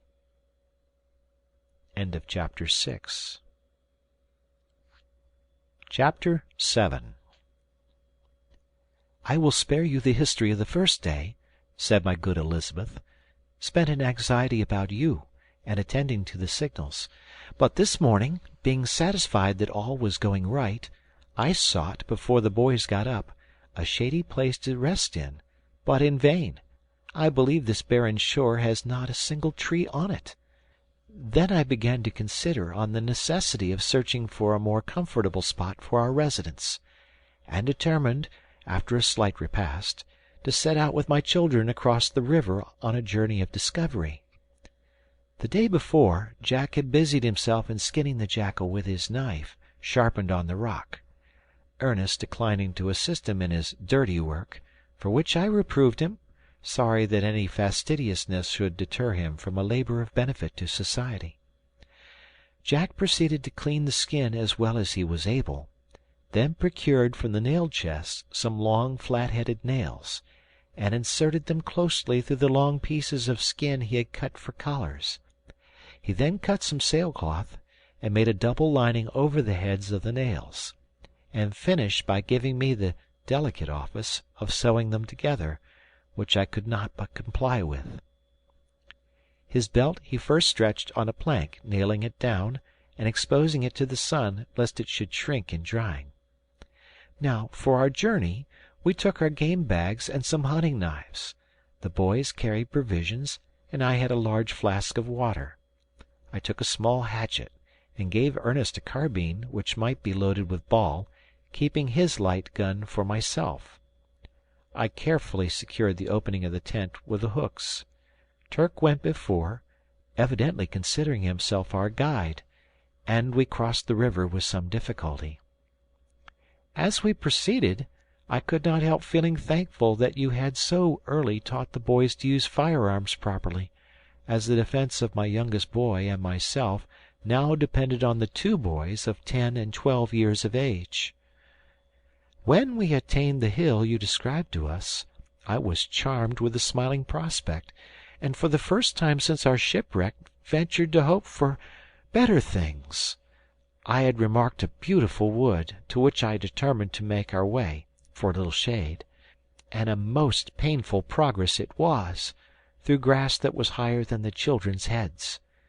As we were struggling through it, we heard a strange rustling sound among the grass, and at the same moment a bird of prodigious size arose and flew away before the poor boys could get their guns ready. They were much mortified, and I recommended them always to have their guns in readiness, for the birds would not be likely to wait till they loaded them. Francis thought the bird was so large it must be an eagle, but Ernest ridiculed the idea, and added that he thought it must be of the bustard tribe. We went forward to the spot from which it had arisen, when suddenly another bird of the same kind, though still larger, sprung up close to our feet, and was soon soaring above our heads. I could not help laughing to see the look of astonishment and confusion with which the boys looked upwards after it. At last Jack took off his hat, and making a low bow, said, "Pray, Mr. Bird, be kind enough to pay us another visit. You will find us very good children." We found the large nest they had left. It was rudely formed of dry grass, and empty, but some fragments of egg-shells were scattered near, as if the young had just been recently hatched. We therefore concluded that they had escaped among the grass. Dr. Ernest immediately began a lecture. "You observe, Francis, these birds could not be eagles, which do not form their nests on the ground. Neither do their young run as soon as they are hatched. These must be of the gallinaceous tribe, an order of birds such as quails, partridges, turkeys, etc. And from the sort of feathered moustache which I observed at the corner of the beak, I should pronounce that these were bustards." And we had now reached the little wood, and our learned friend had sufficient employment in scrutinizing and endeavoring to classify the immense number of beautiful unknown birds which sung and fluttered about us, apparently regardless of our intrusion. We found that what we thought a wood was merely a group of a dozen trees, of a height far beyond any I had ever seen, and apparently belonging rather to the air than the earth, the trunks springing from roots which formed a series of supporting arches. Jack climbed one of the arches, and measured the trunk of the wood with a piece of pack-thread. He found it to be 34 feet. I made 32 steps round the roots. Between the roots and the lowest branches it seemed about 40 or 50 feet. The branches are thick and strong, and the leaves are of a moderate size, and resemble our walnut tree. A thick, short, smooth turf clothed the ground beneath and around the detached roots of the trees, and everything combined to render this one of the most delicious spots the mind could conceive. Here we rested, and made our noonday repast. A clear rivulet ran near us, and offered its agreeable waters for our refreshment. Our dogs soon joined us, but I was astonished to find they did not crave for food, but laid down to sleep at our feet. For myself, so safe and happy did I feel, that I could not but think that if we could contrive a dwelling on the branches of one of these trees, we should be in perfect peace and safety. We set out on our return, taking the road by the seashore, in case the waves had cast up anything from the wreck of the vessel. We found a quantity of timber, chests, and casks, but all too heavy to bring. We succeeded in dragging them as well as we could out of the reach of the tide, our dogs, in the meantime, fishing for crabs, with which they regaled themselves, much to their own satisfaction and to mine, as I now saw they would be able to provide their own food. As we rested from our rough labor, I saw Flora scratching in the sand and swallowing something with great relish. Ernest watched, and then said very quietly, "They are turtles' eggs." We drove away the dog and collected about 2 dozen, leaving her the rest as a reward for her discovery. While we carefully deposited our spoil in the game bags, we were astonished at the sight of a sail. Ernest was certain it was Papa and Fritz, and though Francis was in dread that it should be the savages who visited Robinson Crusoe's island, coming to eat us up, we were soon enabled to calm his fears. We crossed the river by leaping from stone to stone, and hastening to the landing place, arrived to greet you on your happy return. "And I understand, my dear," said I, "that you have discovered a tree 60 feet high, where you wish we should perch like fowls. But how are we to get up?" "Oh, you must remember," answered she, "the large lime tree near our native town, in which was a ballroom. We used to ascend to it by wooden staircase. Could you not contrive something of the sort in one of these gigantic trees, where we might sleep in peace, fearing neither jackals nor any other terrible nocturnal enemy?" I promised to consider this plan, hoping at least that we might make a commodious and shady dwelling among the roots. Tomorrow we were to examine it. We then performed our evening devotions and retired to rest.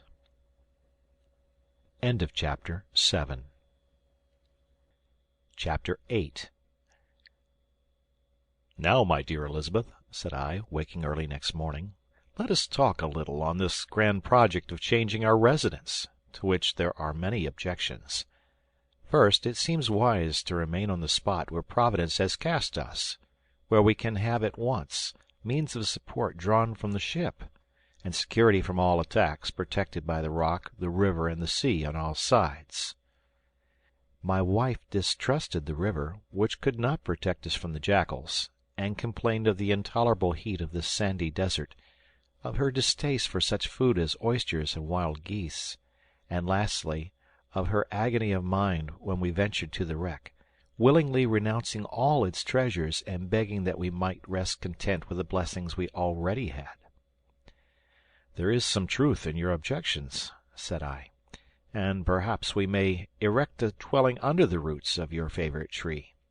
But among these rocks we must have a storehouse for our goods, and a retreat in case of invasion. I hope, by blowing off some pieces of the rock with powder, to be able to fortify the part next the river, leaving a secret passage known only to ourselves. This would make it impregnable. But before we proceed, we must have a bridge to convey our baggage across the river." "A bridge!" said she in a tone of vexation.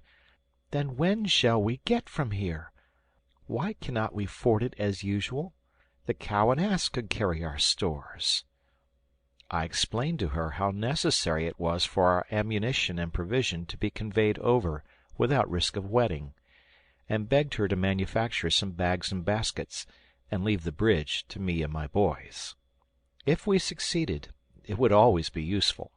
As for fear of danger from lightning or accident, I intended to make a powder magazine among the rocks. The important question was now decided. I called up my sons and communicated our plans to them. They were greatly delighted, though somewhat alarmed, at the formidable project of the bridge. Besides, the delay was vexatious. They were all anxious for removal into the "land of promise," as they chose to call it. We read prayers, and then thought of breakfast. The monkey sucked one of the goats as if it had been its mother. My wife milked the cow, and gave us boiled milk with biscuit for our breakfast, part of which she put in a flask for us to take on our expedition. We then prepared our boat for a voyage to the vessel, to procure planks and timber for our bridge. I took both Ernest and Fritz, as I foresaw our cargo would be weighty, and require all our hands to bring it to shore. We rowed vigorously till we got into the current, which soon carried us beyond the bay. We had scarcely reached a little isle at the entrance, when we saw a vast number of gulls and other sea birds fluttering with discordant cries over it. I hoisted the sail, and we approached rapidly. And when near enough, we stepped on shore and saw that the birds were feasting so eagerly on the remains of a huge fish that they did not even notice our approach. We might have killed numbers even with our sticks. This fish was the shark which Fritz had so skilfully shot through the head the night before. He found the marks of his 3 balls. Ernest drew his ramrod from his gun, and struck so vigorously right and left among the birds that he killed some and put the rest to flight. We then hastily cut off some pieces of the skin of the monster, which I thought might be useful, and placed them in our boat. But this was not the only advantage we gained by landing. I perceived an immense quantity of wrecked timber lying on the shore of the island, which would spare us our voyage to the ship. We selected such planks as were fit for our purpose. Then, by the aid of our jackscrew, and some levers we had brought with us, we extricated the planks from the sand and floated them. And, binding the spars and yards together with cords, with the planks above them, like a raft, we tied them to the stern of our boat and hoisted our sail. Fritz, as we sailed, was drying the shark's skin, which I hoped to convert into files. And Ernest, in his usual reflective manner, observed to me, "What a beautiful arrangement of Providence it is, that the mouth of the shark should be placed in such a position that he is compelled to turn on his back to seize his prey, thus giving it a chance of escape, else with his excessive voracity he might depopulate the ocean." At last we reached our landing place, and securing our boat, and calling out loudly, we soon saw our friends running from the river. Each carried a handkerchief filled with some new acquisition, and Francis had over his shoulder a small fishing net. Jack reached us first, and threw down before us from his handkerchief some fine crawfish. They had each as many, forming a provision for many days. Francis claimed the merit of the discovery. Jack related that Francis and he took a walk to find a good place for the bridge. "Thank you, Mr. Architect," said I. "Then you must superintend the workmen. Have you fixed on your place?" "Yes, yes," cried he. "Only listen. When we got to the river, Francis, who was looking about, called out, 'Jack, Jack, Fritz's jackal is covered with crabs. Come, come!' I ran to tell Mamma, who brought a net that came from the ship, and we caught these in a few minutes and could have got many more if you had not come. I commanded them to put the smaller ones back into the river, reserving only as many as we could eat. I was truly thankful to discover another means of support. We now landed our timber. I had looked at Jack's site for the bridge, and thought my little architect very happy in his selection, but it was at a great distance from the timber. I recollected the simplicity of the harness the Laplanders used for their reindeer. I tied cords to the horns of the cow, as the strength of this animal is in the head, and then fastened the other ends round the piece of timber we wanted moving. I placed a halter round the neck of the ass, and attached the cords to this. We were thus enabled, by degrees, to remove all our wood to the chosen spot, where the sides of the river were steep, and appeared of equal height. It was necessary to know the breadth of the river, to select the proper planks, and Ernest proposed to procure a ball of packthread from his mother, to tie a stone to one end of the string, and throw it across the river, and to measure it after drawing it back. This expedient succeeded admirably. We found the breadth to be 18 feet, but as I proposed to give the bridge strength by having 3 feet at least resting on each shore, we chose some planks of 24 feet in length. How we were to get these across the river was another question, which we prepared to discuss during dinner, to which my wife now summoned us. Our dinner consisted of a dish of crawfish and some very good rice milk. But before we began, we admired her work. She had made a pair of bags for the ass, sewed with packthread, but having no large needles, she had been obliged to pierce holes with a nail, a tedious and painful process. Well satisfied with her success, we turned to our repast, talking of our bridge, which the boys, by anticipation, named the Nonpareil. We then went to work. There happened to be an old trunk of a tree standing on the shore. To this I tied my main beam by a strong cord, loose enough to turn round the trunk. Another cord was attached to the opposite end of the beam, long enough to cross the river twice. I took the end of my rope over the stream, where we had previously fixed the block, used in our boat, to a tree, by the hook which usually suspended it. I passed my rope, and returned with the end to our own side. I then harnessed my cow and ass to the end of my rope, and drove them forcibly from the shore. The beam turned slowly round the trunk, then advanced, and was finally lodged over the river amidst the shouts of the boys, its own weight keeping it firm. Fritz and Jack leaped on it immediately to run across, to my great fear.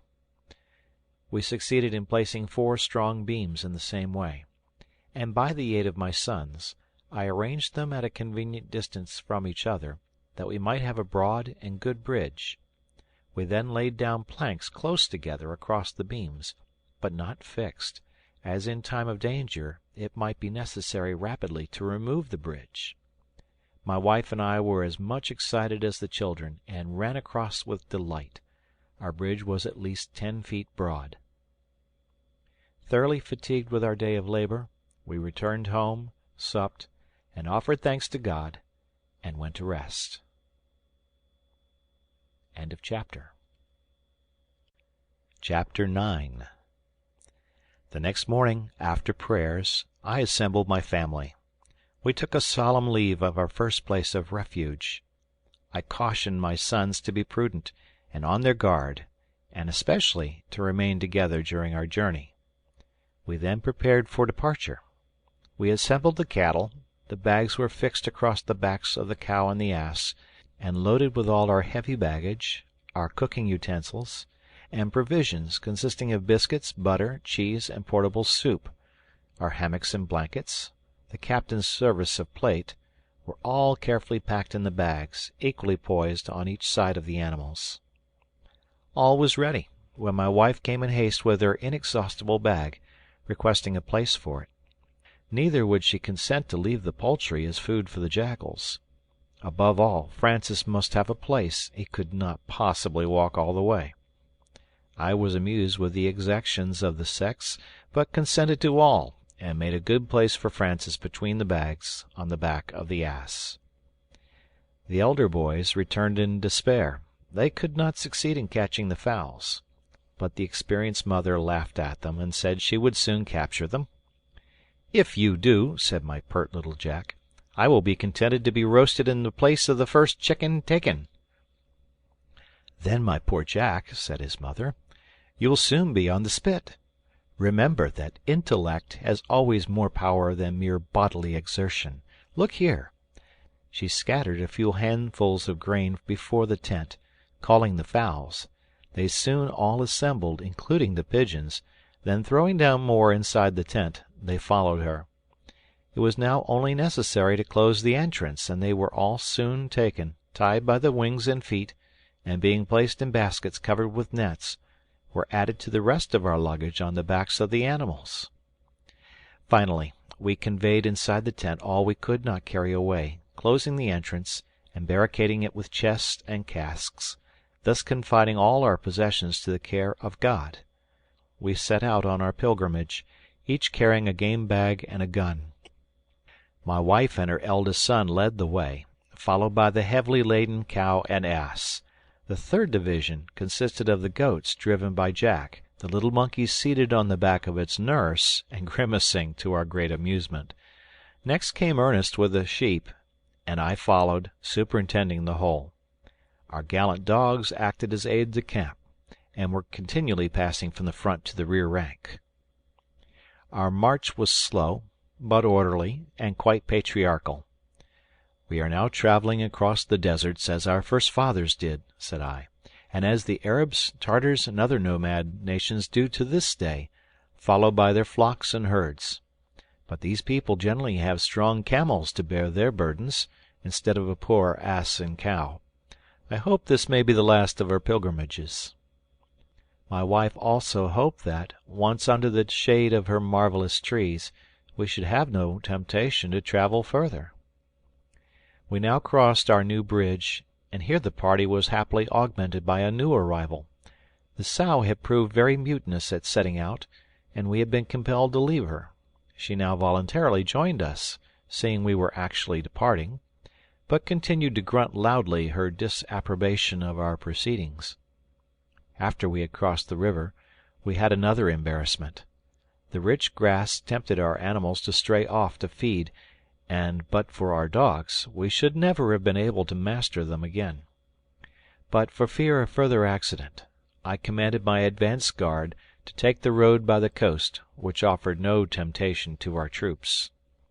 We had scarcely left the high grass when our dogs rushed back into it, barking furiously, and howling as if in combat. Fritz immediately prepared for action. Ernest drew near his mother. Jack rushed forward with his gun over his shoulder, and I cautiously advanced, commanding them to be discreet and cool. But Jack, with his usual impetuosity, leaped among the high grass to the dogs, and immediately returned clapping his hands and crying out, "Be quick, Papa! A huge porcupine with quills as long as my arm!" When I got up, I really found a porcupine, whom the dogs were warmly attacking. It made a frightful noise, erecting its quills so boldly that the wounded animals howled with pain after every attempt to seize it. As we were looking at them, Jack drew a pistol from his belt and discharged it directly into the head of the porcupine, which fell dead. Jack was very proud of his feat, and Fritz, not a little jealous, suggested that such a little boy should not be trusted with pistols, as he might have shot one of the dogs or even one of us. I forbade any envy or jealousy among the brothers, and declared that all did well who acted for the public good. Mamma was now summoned to see the curious animal her son's valor had destroyed. Her first thought was to dress the wounds made by the quills which had stuck in the noses of the dogs during their attack. In the meantime, I corrected my son's notions on the power of this animal to lance its darts when in danger. Nature has given it a sufficient protection in its defensive and offensive armor. As Jack earnestly desired to carry his booty with him, I carefully embedded the body in soft grass to preserve the quills, then packed it in strong cloth, and placed it on the ass behind Francis. At last we arrived at the end of our journey, and certainly the size of the trees surpassed anything I could have imagined. Jack was certain they were gigantic walnut trees. For my own part, I believed them to be a species of fig tree, probably the Antilles fig. But all thanks were given to the kind mother who had sought out such a pleasant home for us. At all events, we could find a convenient shelter among the roots. And if we should ever succeed in perching on the branches, I told her we should be safe from all wild beasts. I would defy even the bears of our native mountains to climb these immense trunks, totally destitute of branches. We released our animals from their loads, tying their forelegs together, that they might not stray, except the cow, who, as usual, did her own way. The fowls and pigeons we released, and left to their own discretion. We then sat down on the grass, to consider where we should establish ourselves. I wished to mount the tree that very night. Suddenly we heard, to our no slight alarm, the report of a gun. But the next moment the voice of Fritz reassured us. He had stolen out unnoticed and shot a beautiful tiger cat, which he displayed in great triumph. "Well done, noble hunter," said I. "You deserve the thanks of the fowls and pigeons. They would most probably have all fallen to sacrifice tonight, if you had not slain their deadly foe. Pray wage war with all his kind, or we shall not have a chicken left for the pot." Ernest then examined the animal with his customary attention, and declared that the proper name was the margay, a fact Fritz did not dispute, only requesting that Jack might not meddle with the skin, as he wished to preserve it for a belt. I recommended them to skin it immediately and give the flesh to the dogs. Jack at the same time determined to skin his porcupine to make dog collars. Part of its flesh went into the soup kettle, and the rest was salted for the next day. We then sought for some flat stones in the bed of the charming little river that ran at a little distance from us, and set about constructing a cooking place. Francis collected dry wood for the fire, and while my wife was occupied in preparing our supper, I amused myself by making some packing needles for her rude work from the quills of the porcupine. I held a large nail in the fire till it was red hot. Then, holding the head in wet linen, I pierced the quills, and made several needles, of various sizes, to the great contentment of our indefatigable workwoman. Still occupied with the idea of our castle in the air, I thought of making a ladder of ropes, but this would be useless if we did not succeed in getting a cord over the lower branches to draw it up. Neither my sons nor myself could throw a stone, to which I had fastened a cord, over these branches, which were 30 feet above us. It was necessary to think of some other expedient. In the meantime, dinner was ready. The porcupine made excellent soup, and the flesh was well tasted, though rather hard. My wife could not make up her mind to taste it, but contented herself with a slice of ham and some cheese. End of chapter. Chapter 10. After dinner, as I found we could not ascend at present, I suspended our hammocks under the arched roots of our tree, and, covering the whole with sailcloth, we had a shelter from the dew and the insects. While my wife was employed making harness for the cow and ass, I went with my sons to the shore to look for wood fit for our use next day. We saw a great quantity of wreck, but none fit for our purpose, till Ernest met with a heap of bamboo canes half buried in sand and mud. These were exactly what I wanted. I drew them out of the sand, stripped them of their leaves, and cut them in pieces of about 4 or 5 feet long, and my sons each made up a bundle to carry home. I then set out to make some slender stalks to make arrows, which I should need in my project. We went towards a thick grove, which appeared likely to contain something for my purpose. We were very cautious, for fear of reptiles or other dangerous animals, allowing Flora to precede us. When we got near, she darted furiously among the bushes, and out flew a troop of beautiful flamingoes, and soared into the air. Fritz, always ready, fired at them. 2 fell, one quite dead, the other slightly wounded in the wing, made use of its long legs so well that it would have escaped if Flora had not seized it and held it till I came up to take possession. The joy of Fritz was extreme to have this beautiful creature alive. He thought at once of curing its wound, and domesticating it with our own poultry. "What splendid plumage!" said Ernest. "And you see he is web-footed, like the goose, and has long legs like the stork.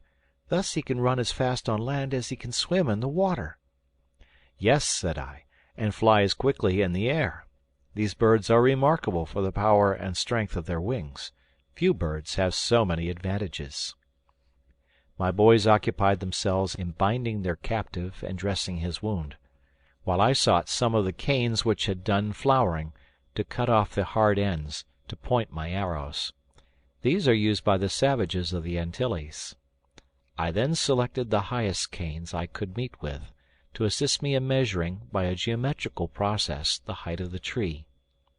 Ernest took the canes, I had the wounded flamingo, and Fritz carried his own game. Very loud were the cries of joy and astonishment at our approach. The boys all hoped the flamingo might be tamed, of which I felt no doubt, but my wife was uneasy lest it should require more food than she could spare. However, I assured her our new guest would need no attention, as he would provide for himself at the river side, feeding on small fishes, worms, and insects. His wounds I dressed, and found they would soon be healed.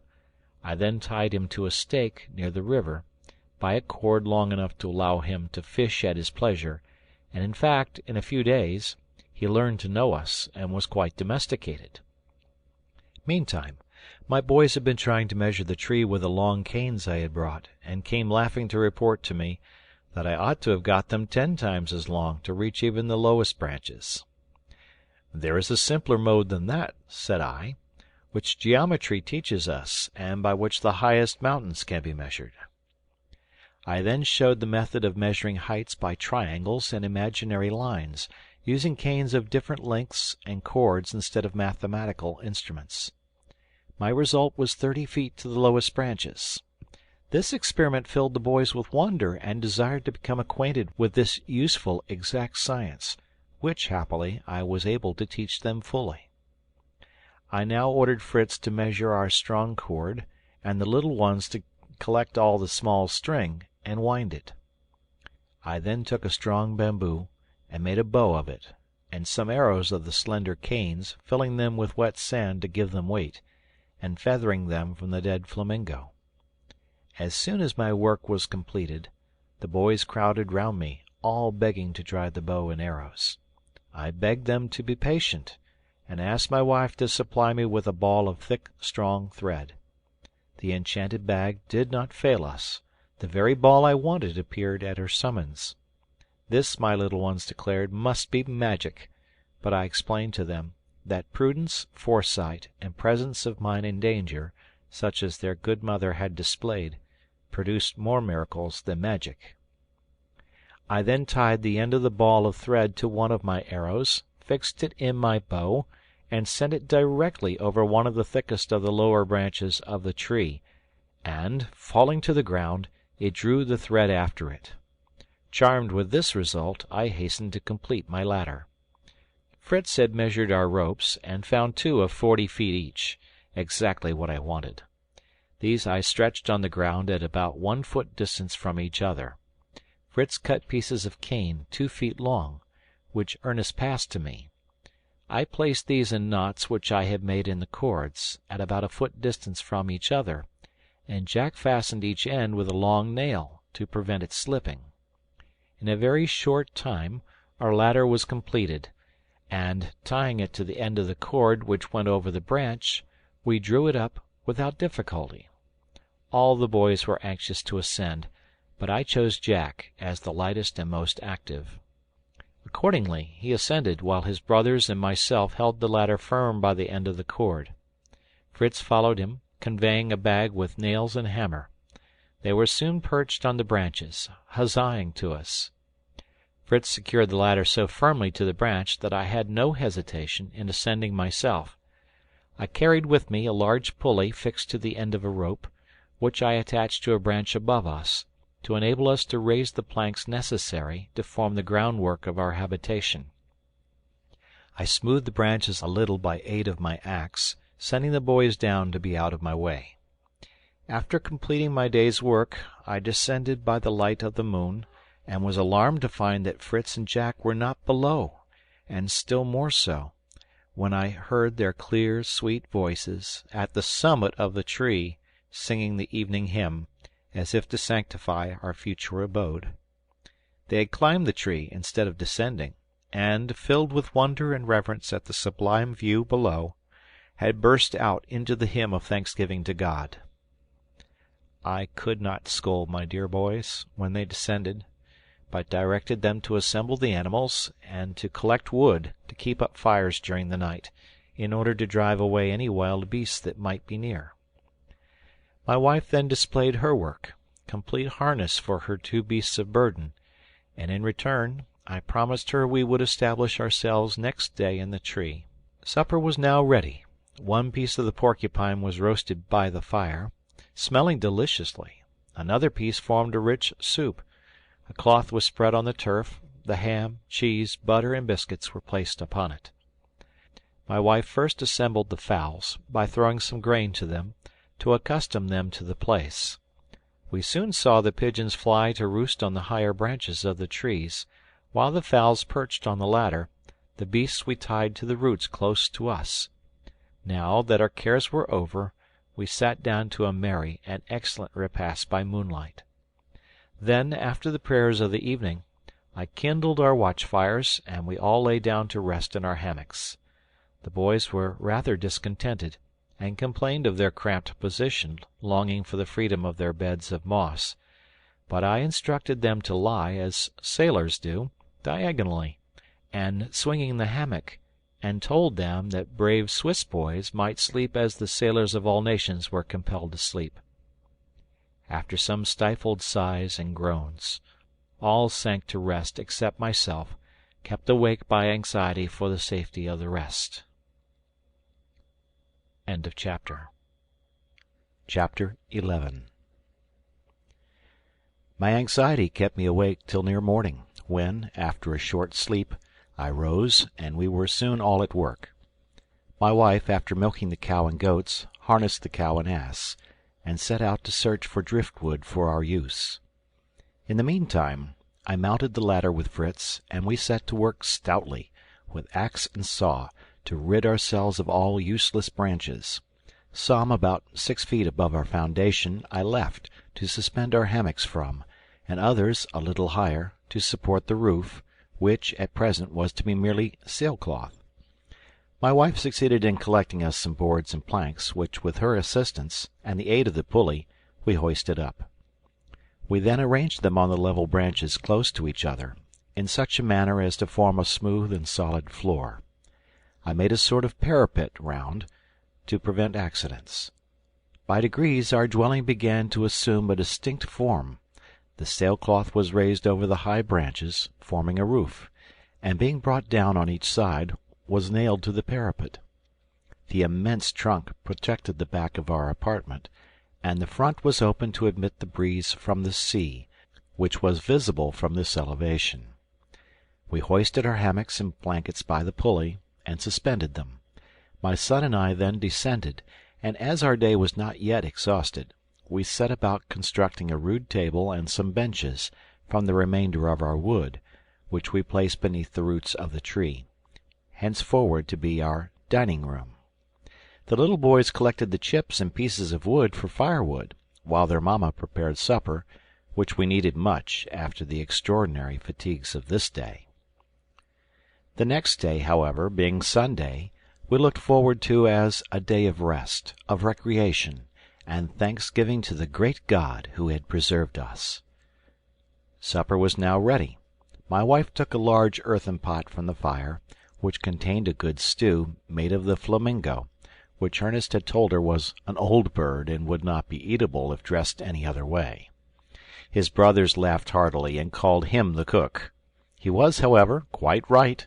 The stew, well seasoned, was excellent, and we picked the very bones. Whilst we were thus occupied, the living flamingo, accompanying the rest of the fowls, and free from bonds, came in quite tame to claim his share of the repast, evidently quite unsuspicious that we were devouring his mate. He did not seem at all inclined to quit us. The little monkey, too, was quite at home with the boys, leaping from one to another for food, which he took in his forepaws and ate with such absurd mimicry of their actions that he kept us in continual convulsions of laughter. To augment our satisfaction, our great sow, who had deserted us for 2 days, returned of her own accord, grunting her joy at our reunion. My wife welcomed her with particular distinction, treating her with all the milk we had to spare, for as she had no dairy utensils to make cheese and butter, it was best thus to dispose of our superfluity. I promised her, on our next voyage to the ship, to procure all these necessaries. This she could not, however, hear of without shuddering. The boys now lighted the fires for the night. The dogs were tied to the roots of the tree, as a protection against invaders, and we commenced our ascent.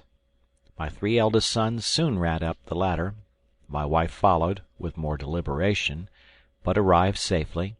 My own journey was more difficult, as, besides having to carry Francis on my back, I had detached the lower part of the ladder from the roots, where it was nailed, in order to be able to draw it up during the night. We were thus as safe in our castle as the knights of old when their drawbridge was raised. We retired to our hammocks, free from care, and did not wake till the sun shone brightly in upon us. End of chapter. Chapter 12. Next morning all awoke in good spirits. I told them that on this, the Lord's day, we would do no work; that it was appointed not only for a day of rest, but a day when we must, as much as possible, turn our hearts from the vanities of the world to God himself, thank him, worship him, and serve him. Jack thought we could not do this without a church and a priest, but Ernest believed that God would hear our prayers under his own sky, and Papa could give them a sermon. Francis wished to know if God would like to hear them sing the beautiful hymns Mamma had taught them, without an organ accompaniment. "Yes, my dear children," said I, "God is everywhere, and to bless him, to praise him in all his works, to submit to his holy will, and to obey him, is to serve him. But everything in its time. Let us first attend to the wants of our animals and breakfast, and we will then begin the services of the day by a hymn."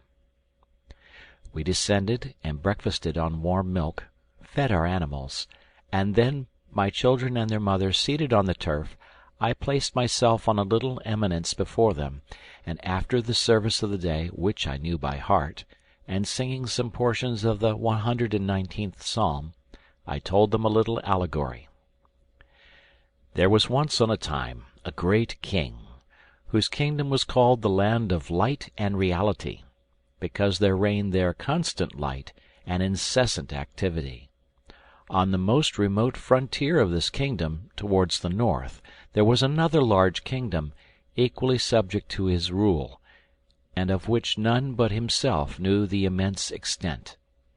From time immemorial, an exact plan of this kingdom had been preserved in the archives. It was called the land of obscurity, or night, because everything in it was dark and inactive.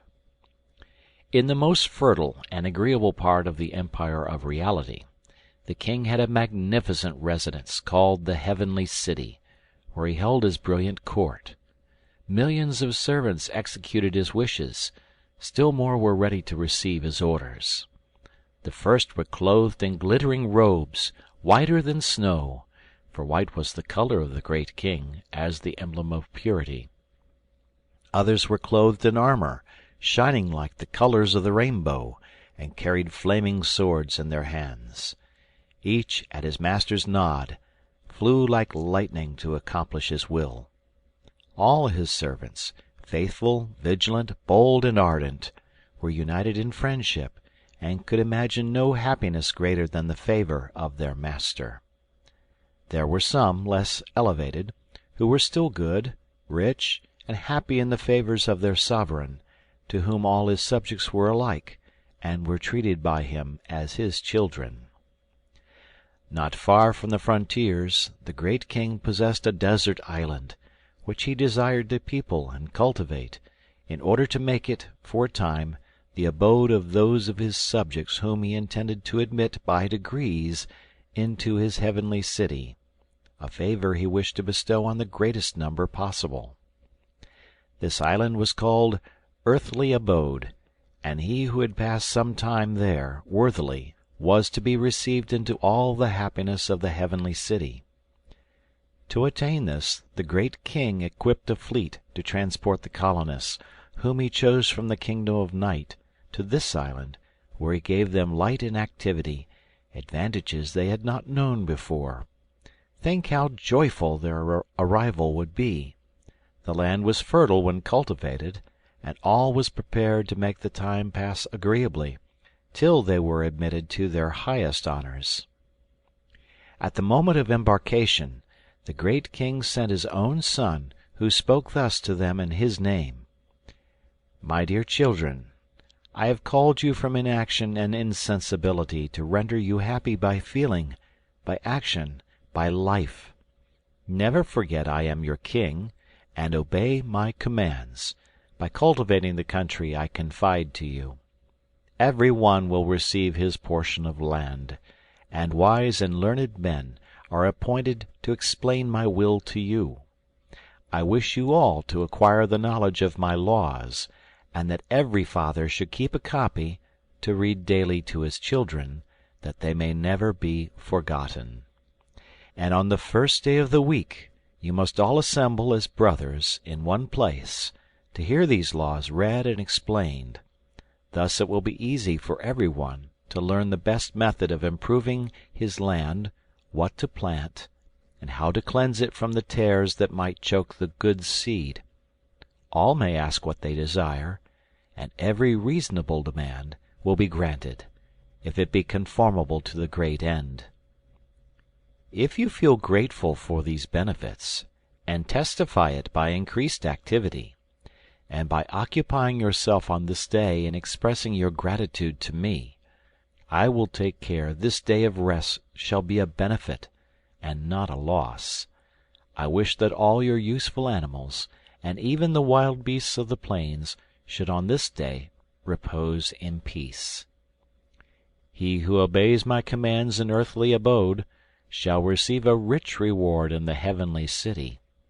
But the idle, the negligent, and the evil disposed shall be condemned to perpetual slavery, or to labor in mines in the bowels of the earth. From time to time I shall send ships to bring away individuals to be rewarded or punished as they have fulfilled my commands. None can deceive me. A magic mirror will show me the actions and thoughts of all." The colonists were satisfied and eager to begin their labor. The portions of land and instruments of labor were distributed to them, with seeds and useful plants and fruit trees. They were then left to turn these good gifts to profit. But what followed? Everyone did as he wished. Some planted their ground with groves and gardens, pretty and useless. Others planted wild fruit, instead of the good fruit the great king had commanded. A third had sowed good seed, but not knowing the tares from the wheat, he had torn up all before they reached maturity. But the most part left their land uncultivated. They had lost their seeds, or spoiled their implements. Many would not understand the orders of the great king, and others tried by subtlety to evade them. A few labored with courage, as they had been taught, rejoicing in the hope of the promise given them. Their greatest danger was in the disbelief of their teachers. Though every one had a copy of the law, few read it. All were ready, by some excuse, to avoid this duty. Some asserted they knew it, yet never thought on it. Some called these the laws of past times, not of the present. Others said the great king did not regard the action of his subjects, that he had neither mines nor dungeons, and that all would certainly be taken to the heavenly city. They began to neglect the duties of the day dedicated to the great king. Few assembled, and of these the most part were inattentive, and did not profit by the instruction given them. But the great king was faithful to his word. From time to time frigates appeared, bearing the name of some disease. These were followed by a large vessel called the Grave, bearing the terrible flag of the Admiral Death.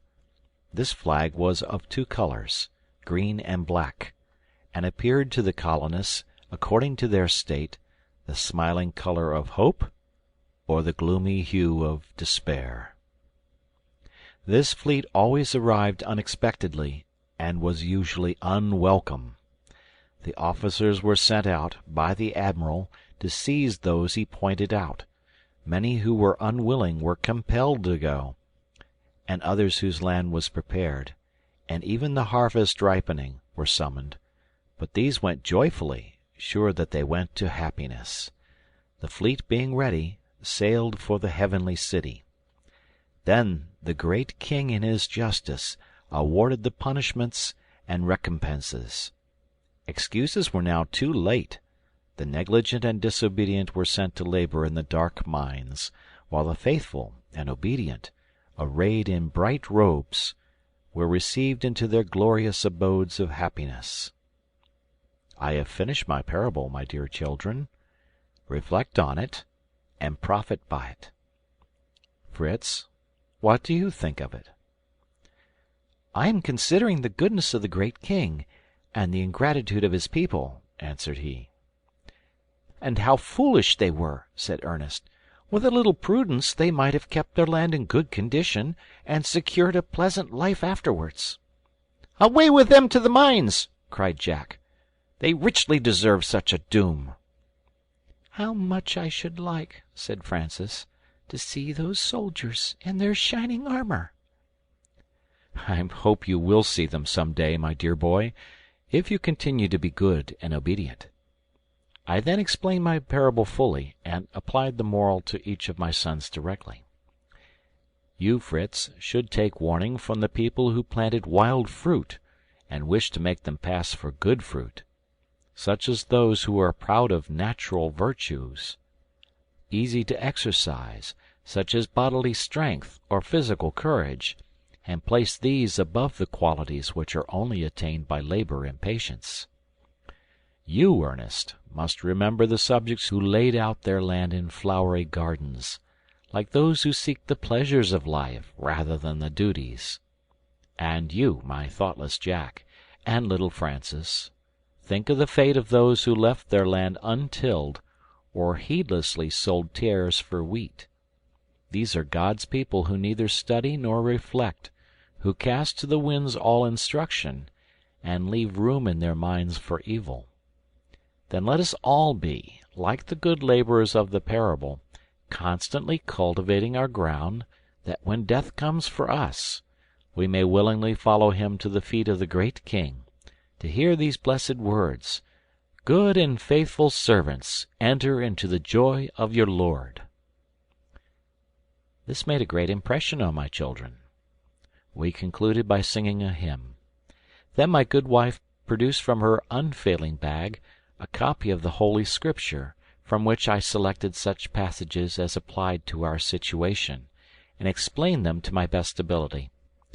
My boys remained for some time thoughtful and serious, and though they followed their innocent recreations during the day, they did not lose sight of the useful lesson of the morning, but by a more gentle and amiable manner showed that my words had taken effect. The next morning Ernest had used my bow, which I had given him, very skilfully, bringing down some dozens of small birds, a sort of ortolan, from the branches of our tree, where they assembled to feed on the figs. This induced them all to wish for such a weapon. I was glad to comply with their wishes, as I wished them to become skilful in the use of these arms of our forefathers, which might be of great value to us when our ammunition failed. I made 2 bows and 2 quivers to contain their arrows, of a flexible piece of bark, and attaching a strap to them, I soon armed my little archers. Fritz was engaging in preparing the skin of the margay, with more care than Jack had shown with that of the jackal. I showed him how to clean it, by rubbing it with sand in the river, till no vestige of fat or flesh was left, and then applying butter to render it flexible. These employments filled up the morning till dinner-time came. We had Ernest's ortolans, and some fried ham and eggs, which made us a sumptuous repast. I gave my boys leave to kill as many ortolans as they chose, for I knew that, half roasted and put into casks, covered with butter, they would keep for a length of time, and prove an invaluable resource in time of need. As I continued my work making arrows and a bow for Francis, I intimated to my wife that the abundant supply of figs would save our grain, as the poultry and pigeons would feed on them, as well as the ortolans. This was a great satisfaction to her. And thus another day passed, and we mounted to our dormitory to taste the sweet slumber that follows a day of toil. End of chapter. Chapter 13. The next morning all were engaged in archery. I completed the bow for Francis, and at his particular request made him a quiver too. The delicate bark of a tree, united by glue obtained from our portable soup, formed an admirable quiver. This I suspended by a string round the neck of my boy, furnished with arrows. Then, taking his bow in his hand, he was as proud as a knight, armed at all points. After dinner, I proposed that we should give names to all the parts of our island known to us, in order that, by a pleasing delusion, we might fancy ourselves in an inhabited country. My proposal was well received, and then began the discussion of names. Jack wished for something high-sounding and difficult, such as Monomotapa or Zanguebar, very difficult words, to puzzle anyone who visited our island. But I objected to this, as we were the most likely to have to use the names ourselves, and we should suffer from it. I rather suggested that we should give, in our own language, such simple names as should point out some circumstance connected with the spot. I proposed we should begin with the bay where we landed, and called on Fritz for his name. "The Bay of Oysters?" said he. "We found so many there." "Oh, no," said Jack. "Let it be Lobster Bay, for there I was caught by the leg." "Then we ought to call it the Bay of Tears," said Ernest, "to commemorate those you shed on the occasion." "My advice," said my wife, "is, that in gratitude to God we should name it Safety Bay." We were all pleased with this name, and proceeded to give the name of Tent House to our first abode, Shark Island to the little island in the bay where we had found that animal, and at Jack's desire the marshy spot where we had cut our arrows was named Flamingo Marsh. There the height from which we had vainly sought traces of our shipmates received the name of Cape Disappointment. The river was to be Jackal River, and the bridge Family Bridge. The most difficult point was to name our present abode. At last we agreed on the name of Falcon's Nest, in German Falkenhöist. This was received with acclamations, and I poured out for my young nestlings each a glass of sweet wine, to drink prosperity to Falcon's Nest. We thus laid the foundation of the geography of our new country, promising to forward it to Europe by the first post. After dinner, my sons returned to their occupation as tanners, Fritz to complete his belt, and Jack to make a sort of cuirass of the formidable skin of the porcupine to protect the dogs. He finished by making a sort of helmet from the head of the animal, as strange as the cuirasses. The heat of the day being over, we prepared to set out to walk to Tent House, to renew our stock of provisions, and endeavour to bring the geese and ducks to our new residence. But, instead of going by the coast, we proposed to go up the river till we reached the chain of rocks, and continue under their shade till we got to the cascade, where we could cross and return by Family Bridge. This was approved, and we set out. Fritz decorated with a beautiful belt of skin, Jack in his porcupine helmet. Each had a gun and game bag, except Francis, who, with his pretty fair face, his golden hair, and his bow and quiver, was a perfect Cupid. My wife was loaded with a large butter pot for a fresh supply. Turk walked before us with his coat of mail, and Flora followed, keeping at a respectful distance from him for fear of the darts. Nips, as my boys called the monkey, finding this new saddle very inconvenient, jumped off with many contortions, but soon fixed on Flora, who, not being able to shake him off, was compelled to become his palfrey. The road by the river was smooth and pleasant. When we reached the end of the wood, the country seemed more open, and now the boys, who had been rambling about, came running up out of breath. Ernest was holding a plant with leaves and flowers and green apples hanging on it. "Potatoes!" said he. "I am certain they are potatoes." "God be praised!" said I. "This precious plant will secure provision for a colony." "Well," said Jack, "if his superior knowledge discover them, I will be the first to dig them up." And he set to work so ardently that we soon had a bag of fine ripe potatoes, which we carried on to Tent House. End of chapter. Chapter 14.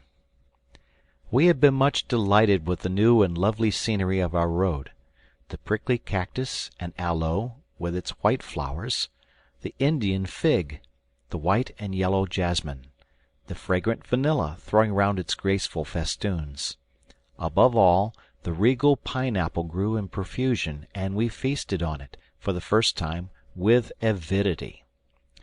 Among the prickly stalks of the cactus and aloes I perceived a plant with large pointed leaves, which I knew to be the karata. I pointed out to the boys its beautiful red flowers. The leaves are an excellent application to wounds, and thread is made from the filaments, and the pith of the stem is used by the savage tribes for tinder. When I showed the boys by experiment the use of the pith, they thought the tinder tree would be almost as useful as the potatoes. "At all events," I said, "it will be more useful than the pineapples. Your mother will be thankful for thread when her enchanted bag is exhausted." "How happy it is for us," said she, "that you have devoted yourself to reading and study. In our ignorance we might have passed this treasure without suspecting its value." Fritz inquired of what use in the world all the rest of these prickly plants could be, which wounded every one that came near. "All these have their use, Fritz," said I. "Some contain juices and gums, which are daily made use of in medicine. Others are useful in the arts or in manufactures. The Indian fig, for instance, is a most interesting tree. It grows in the most arid soil. The fruit is said to be sweet and wholesome. In a moment my little active Jack was climbing the rocks to gather some of these figs, but he had not remarked that they were covered with thousands of slender thorns, finer than the finest needles, which terribly wounded his fingers. He returned, weeping bitterly and dancing with pain. Having rallied him a little for his greediness, I extracted the thorns, and then showed him how to open the fruit, by first cutting off the pointed end, as it lay on the ground. Into this I fixed a piece of stick, and then pared it with my knife. The novelty of the expedient recommended it, and they were soon all engaged eating the fruit, which they declared was very good. In the meantime I saw Ernest examining one of the figs very attentively. "Oh, papa," said he, "what a singular sight! The fig is covered with a small red insect. I cannot shake them off. Can they be the cochineal?" I recognized at once the precious insect, of which I explained to my sons the nature and use. "It is with this insect," said I, "that the beautiful and rich scarlet dye is made. It is found in America, and the Europeans give its weight in gold for it." Thus discoursing on the wonders of nature, and the necessity of increasing our knowledge by observation and study, we arrived at Tent House, and found it in the same state as we left it. We all began to collect necessaries. Fritz loaded himself with powder and shot. I opened the butter cask, and my wife and little Francis filled the pot. Ernest and Jack went to try and secure the geese and ducks, but they had become so wild that it would have been impossible, if Ernest had not thought of an expedient. He tied pieces of cheese, for bait, to threads, which he floated on the water. The voracious creatures immediately swallowed the cheese and were drawn out by the thread. They were then securely tied, and fastened to the game bags to be carried home on our backs. As the bait could not be recovered, the boys contented themselves with cutting off the string close to the beak, leaving them to digest the rest. Our bags were already loaded with potatoes, but we filled up the spaces between them with salt, and having relieved Turk of his armor, we placed the heaviest on his back. I took the butter pot, and after replacing everything and closing our tent, we resumed our march with our ludicrous encumbrances. The geese and ducks were very noisy in their adieu to their old marsh. The dogs barked, and we all laughed so excessively that we forgot our burdens till we sat down again under our tree. My wife soon had her pot of potatoes on the fire. She then milked the cow and goat, while I set the fowls at liberty on the banks of the river. We then sat down to a smoking dish of potatoes, a jug of milk, and butter and cheese. After supper we had prayers, thanking God especially for his new benefits, and we then sought our repose amongst the leaves. End of chapter. Chapter 15. I had observed on the shore, the preceding day, a quantity of wood, which I thought would suit to make a sledge to convey our casks and heavy stores from Tent House to Falcon's Nest. At dawn of day I woke Ernest, whose inclination to indolence I wished to overcome, and, leaving the rest asleep, we descended, and harnessing the ass to a strong branch of the tree that was lying near, we proceeded to the shore. I had no difficulty in selecting proper pieces of wood. We sawed them the right length, tied them together, and laid them across the bow, which the patient animal drew very contentedly. We added to the load a small chest we discovered half buried in the sand, and we returned homewards, Ernest leading the ass, and I assisted by raising the load with a lever when we met with any obstruction. My wife had been rather alarmed, but, seeing the result of our expedition, and hearing of the prospect of a sledge, she was satisfied. I opened the chest, which contained only some sailors' dresses and some linen, both wetted with sea water, but likely to be very useful as our own clothes decayed. I found Fritz and Jack had been shooting ortolans. They had killed about 50, and had consumed so much powder and shot, that I checked a prodigality so imprudent in our situation. I taught them to make snares for the birds of the threads we drew from the karata leaves we had brought home. My wife and her 2 younger sons busied themselves with these, while I, with my 2 elder boys, began to construct the sledge. As we were working, we heard a great noise among the fowls, and Ernest, looking about, discovered the monkey seizing and hiding the eggs from the nests. He had collected a good store in a hole among the roots, which Ernest carried to his mother, and Nips was punished by being tied up every morning till the eggs were collected. Our work was interrupted by dinner, composed of ortolans, milk, and cheese. After dinner, Jack had climbed to the higher branches of the trees to place his snares, and found the pigeons were making nests. I then told him to look often to the snares, for fear our own poor birds should be taken, and above all, never in future to fire into the tree. "Papa," said little Francis, "can we not sow some gunpowder, and then we shall have plenty?" This proposal was received with shouts of laughter, which greatly discomposed the little innocent fellow. Professor Ernest immediately seized the opportunity to give a lecture on the composition of gunpowder. At the end of the day, my sledge was finished. 2 long curved planks of wood, crossed by 3 pieces at a distance from each other, formed the simple conveyance. The fore and hind parts were in the form of horns, to keep the load from falling off. 2 ropes were fastened to the front, and my sledge was complete. My wife was delighted with it, and hoped I would now set out immediately to Tent-house for the butter cask. I made no objection to this, and Ernest and I prepared to go, and leave Fritz in charge of the family. Chapter 16. When we were ready to set out, Fritz presented each of us with a little case he had made from the skin of the margay. They were ingeniously contrived to contain knife, fork, and spoon, and a small hatchet. We then harnessed the ass and the cow to the sledge, took a flexible bamboo cane for a whip, and, followed by Flora, we departed, leaving Turk to guard the tree. We went by the shore, as the better road for the sledge, and crossing Family Bridge were soon at Tent-house. After unharnessing the animals, we began to load.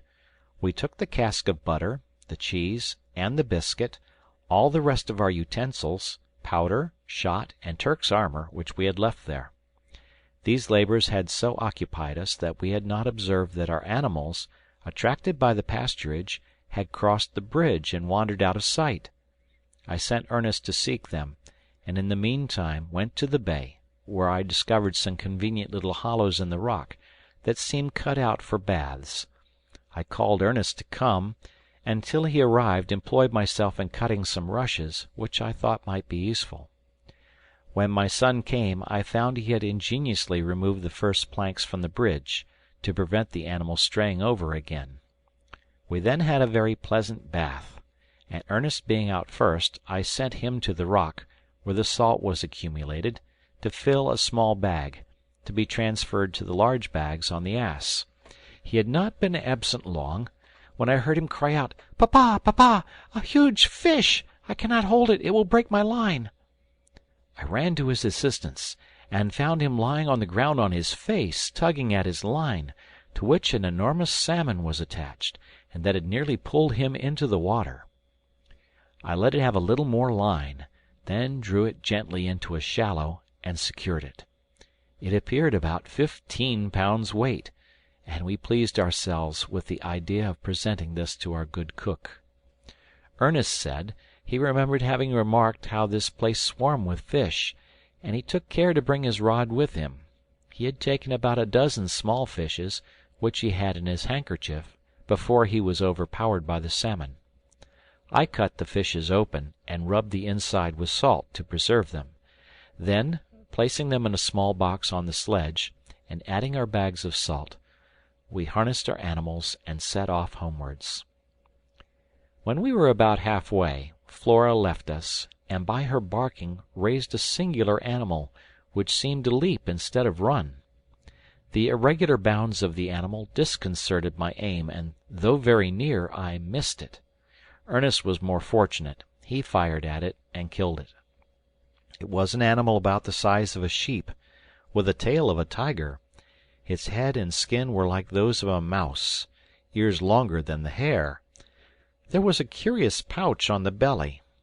The forelegs were short, as if imperfectly developed, and armed with strong claws, the hind legs long, like a pair of stilts. After Ernest's pride of victory was a little subdued, he fell back on his science, and began to examine his spoil.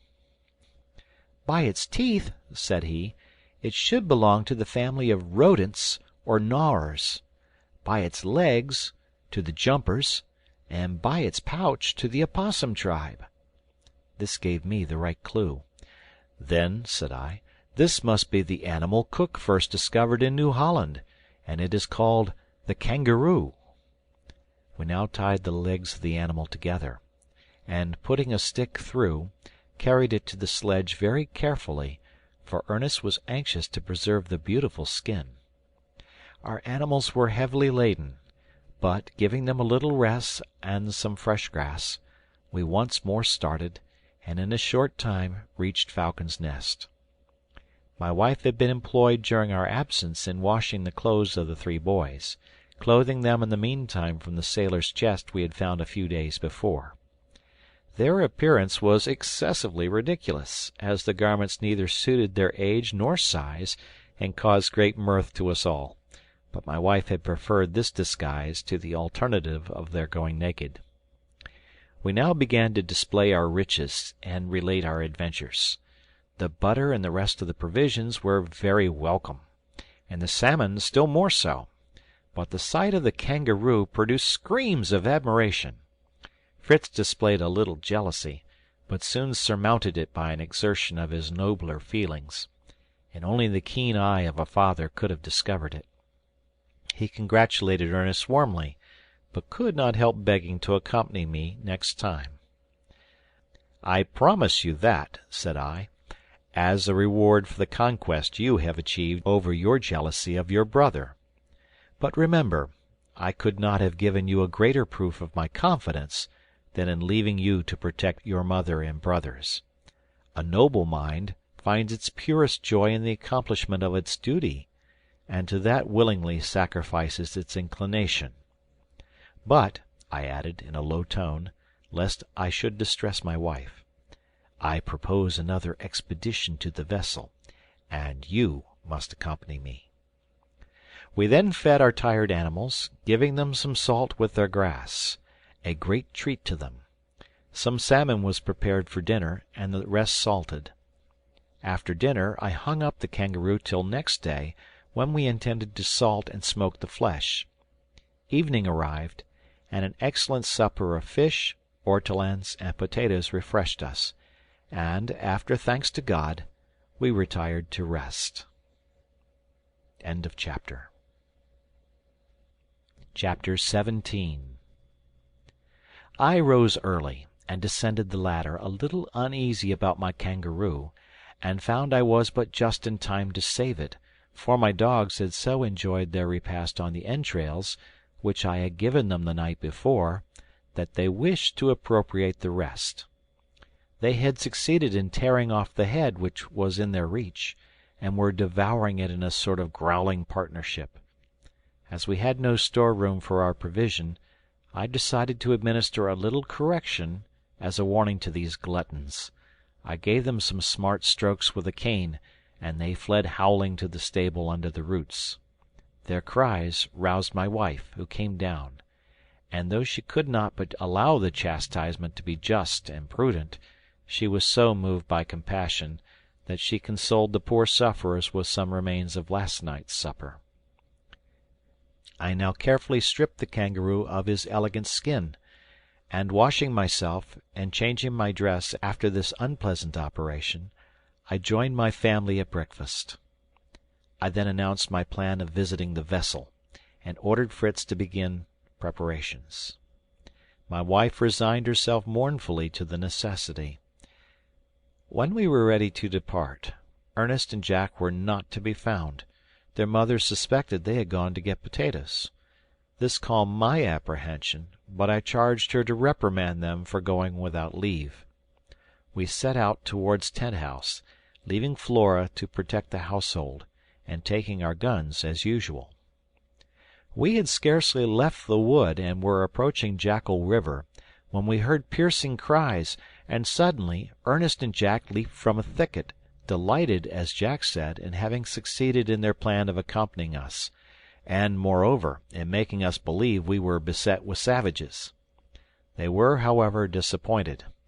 I gave them a severe reproof for their disobedience, and sent them home with a message to their mother that I thought we might be detained all night, and begged she would not be uneasy. They listened to me in great confusion, and were much mortified at their dismissal. But I begged Fritz to give Ernest his silver watch, that they might know how the time passed, and I knew that I could replace it, as there was a case of watches in the ship. This reconciled them a little to their lot, and they left us. We went forward to our boat, embarked, and, aided by the current, soon reached the vessel. My first care was to construct some more convenient transport vessel than our boat. Fritz proposed a raft, similar to those used by savage nations, supported on skins filled with air. These we had not, but we found a number of water hogsheads, which we emptied and closed again, and threw a dozen of them into the sea, between the ship and our boat. Some long planks were laid on these, and secured with ropes. We added a raised edge of planks to secure our cargo, and thus had a solid raft, capable of conveying any burden. This work occupied us the whole day, scarcely interrupted by eating a little cold meat from our game bags. Exhausted by fatigue, we were glad to take a good night's rest in the captain's cabin on an elastic mattress, of which our hammocks had made us forget the comfort. Early next morning we began to load our raft. We began by entirely stripping our own cabin and that of the captain. We carried away even the doors and windows. The chests of the carpenter and the gunner followed. There were cases of rich jewelry, and caskets of money, which at first tempted us, but were speedily relinquished for objects of real utility. I preferred a case of young plants of European fruits, carefully packed in moss for transportation. I saw with delight among these precious plants apple, pear, plum, orange, apricot, peach, almond, and chestnut trees, and some young shoots of vines. How I longed to plant these familiar trees of home in a foreign soil! We secured some bars of iron and pigs of lead, grindstones, cartwheels ready for mounting, tongs, shovels, ploughshares, packets of copper and iron wire, sacks of maize, peas, oats, and vetches, and even a small hand mill. The vessel had been, in fact, laden with everything likely to be useful in a new colony. We found a sawmill in pieces, but marked, so that it could be easily put together. It was difficult to select, but we took as much as was safe on the raft, adding a large fishing net and the ship's compass. Fritz begged to take the harpoons, which he hung by the ropes over the bow of the boat, and I indulged his fancy. We were now loaded as far as prudence would allow us, so, attaching our raft firmly to the boat, we hoisted our sail, and made slowly to the shore. End of chapter 17. Chapter 18. The wind was favorable, but we advanced slowly, the floating mass that we had to tug retarding us. Fritz had been some time regarding a large object in the water. He called me to steer a little towards it, that he might see what it was.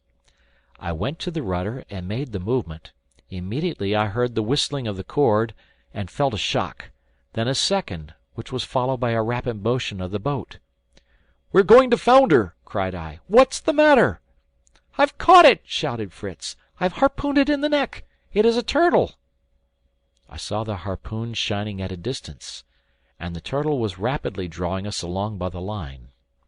I lowered the sail, and rushed forward to cut the line, but Fritz besought me not to do it.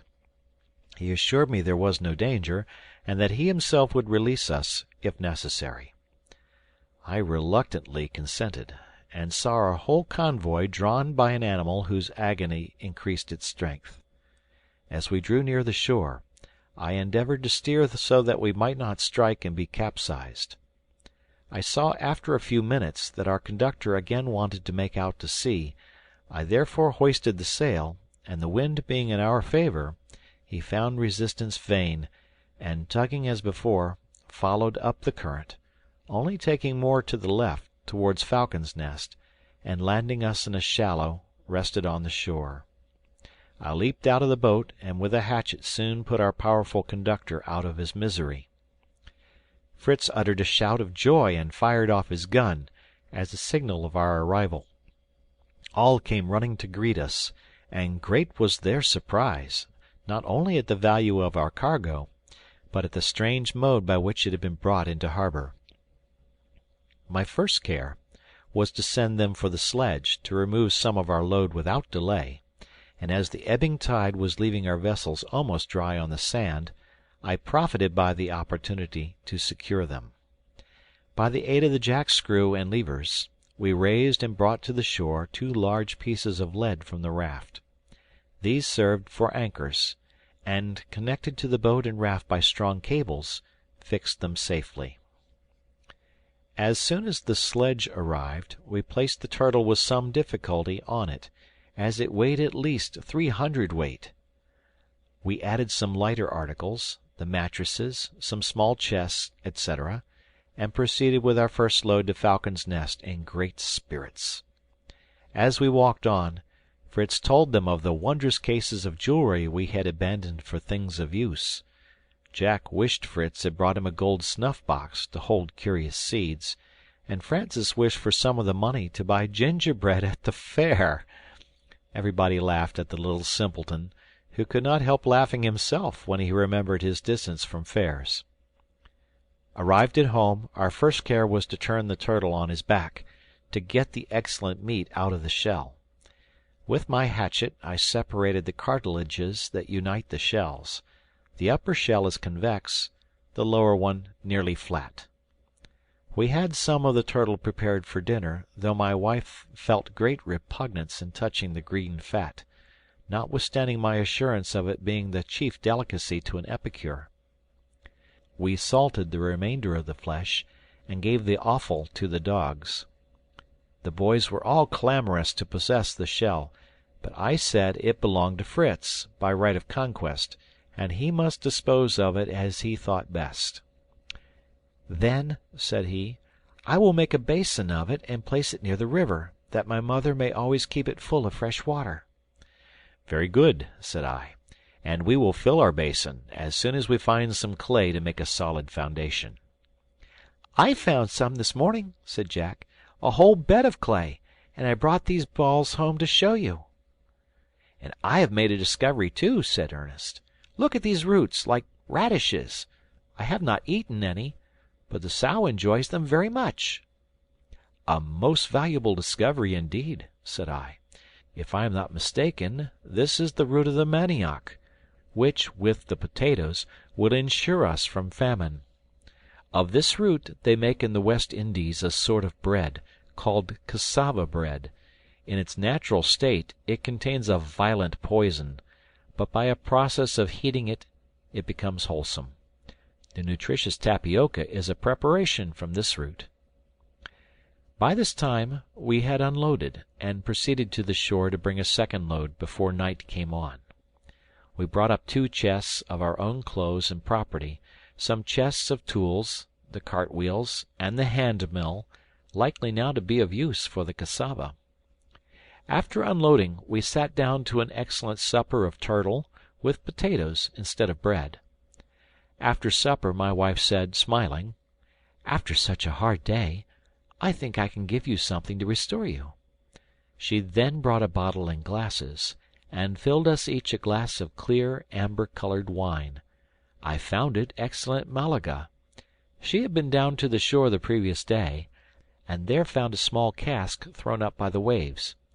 This, with the assistance of her sons, she had rolled up to the foot of our tree, and there covered it with leaves to keep it cool till our arrival. We were so invigorated by this cordial that we set briskly to work to hoist up our mattresses to our dormitory, which we accomplished by the aid of ropes and pulleys. My wife received and arranged them, and after our usual evening devotions, we gladly lay down on them to enjoy a night of sweet repose.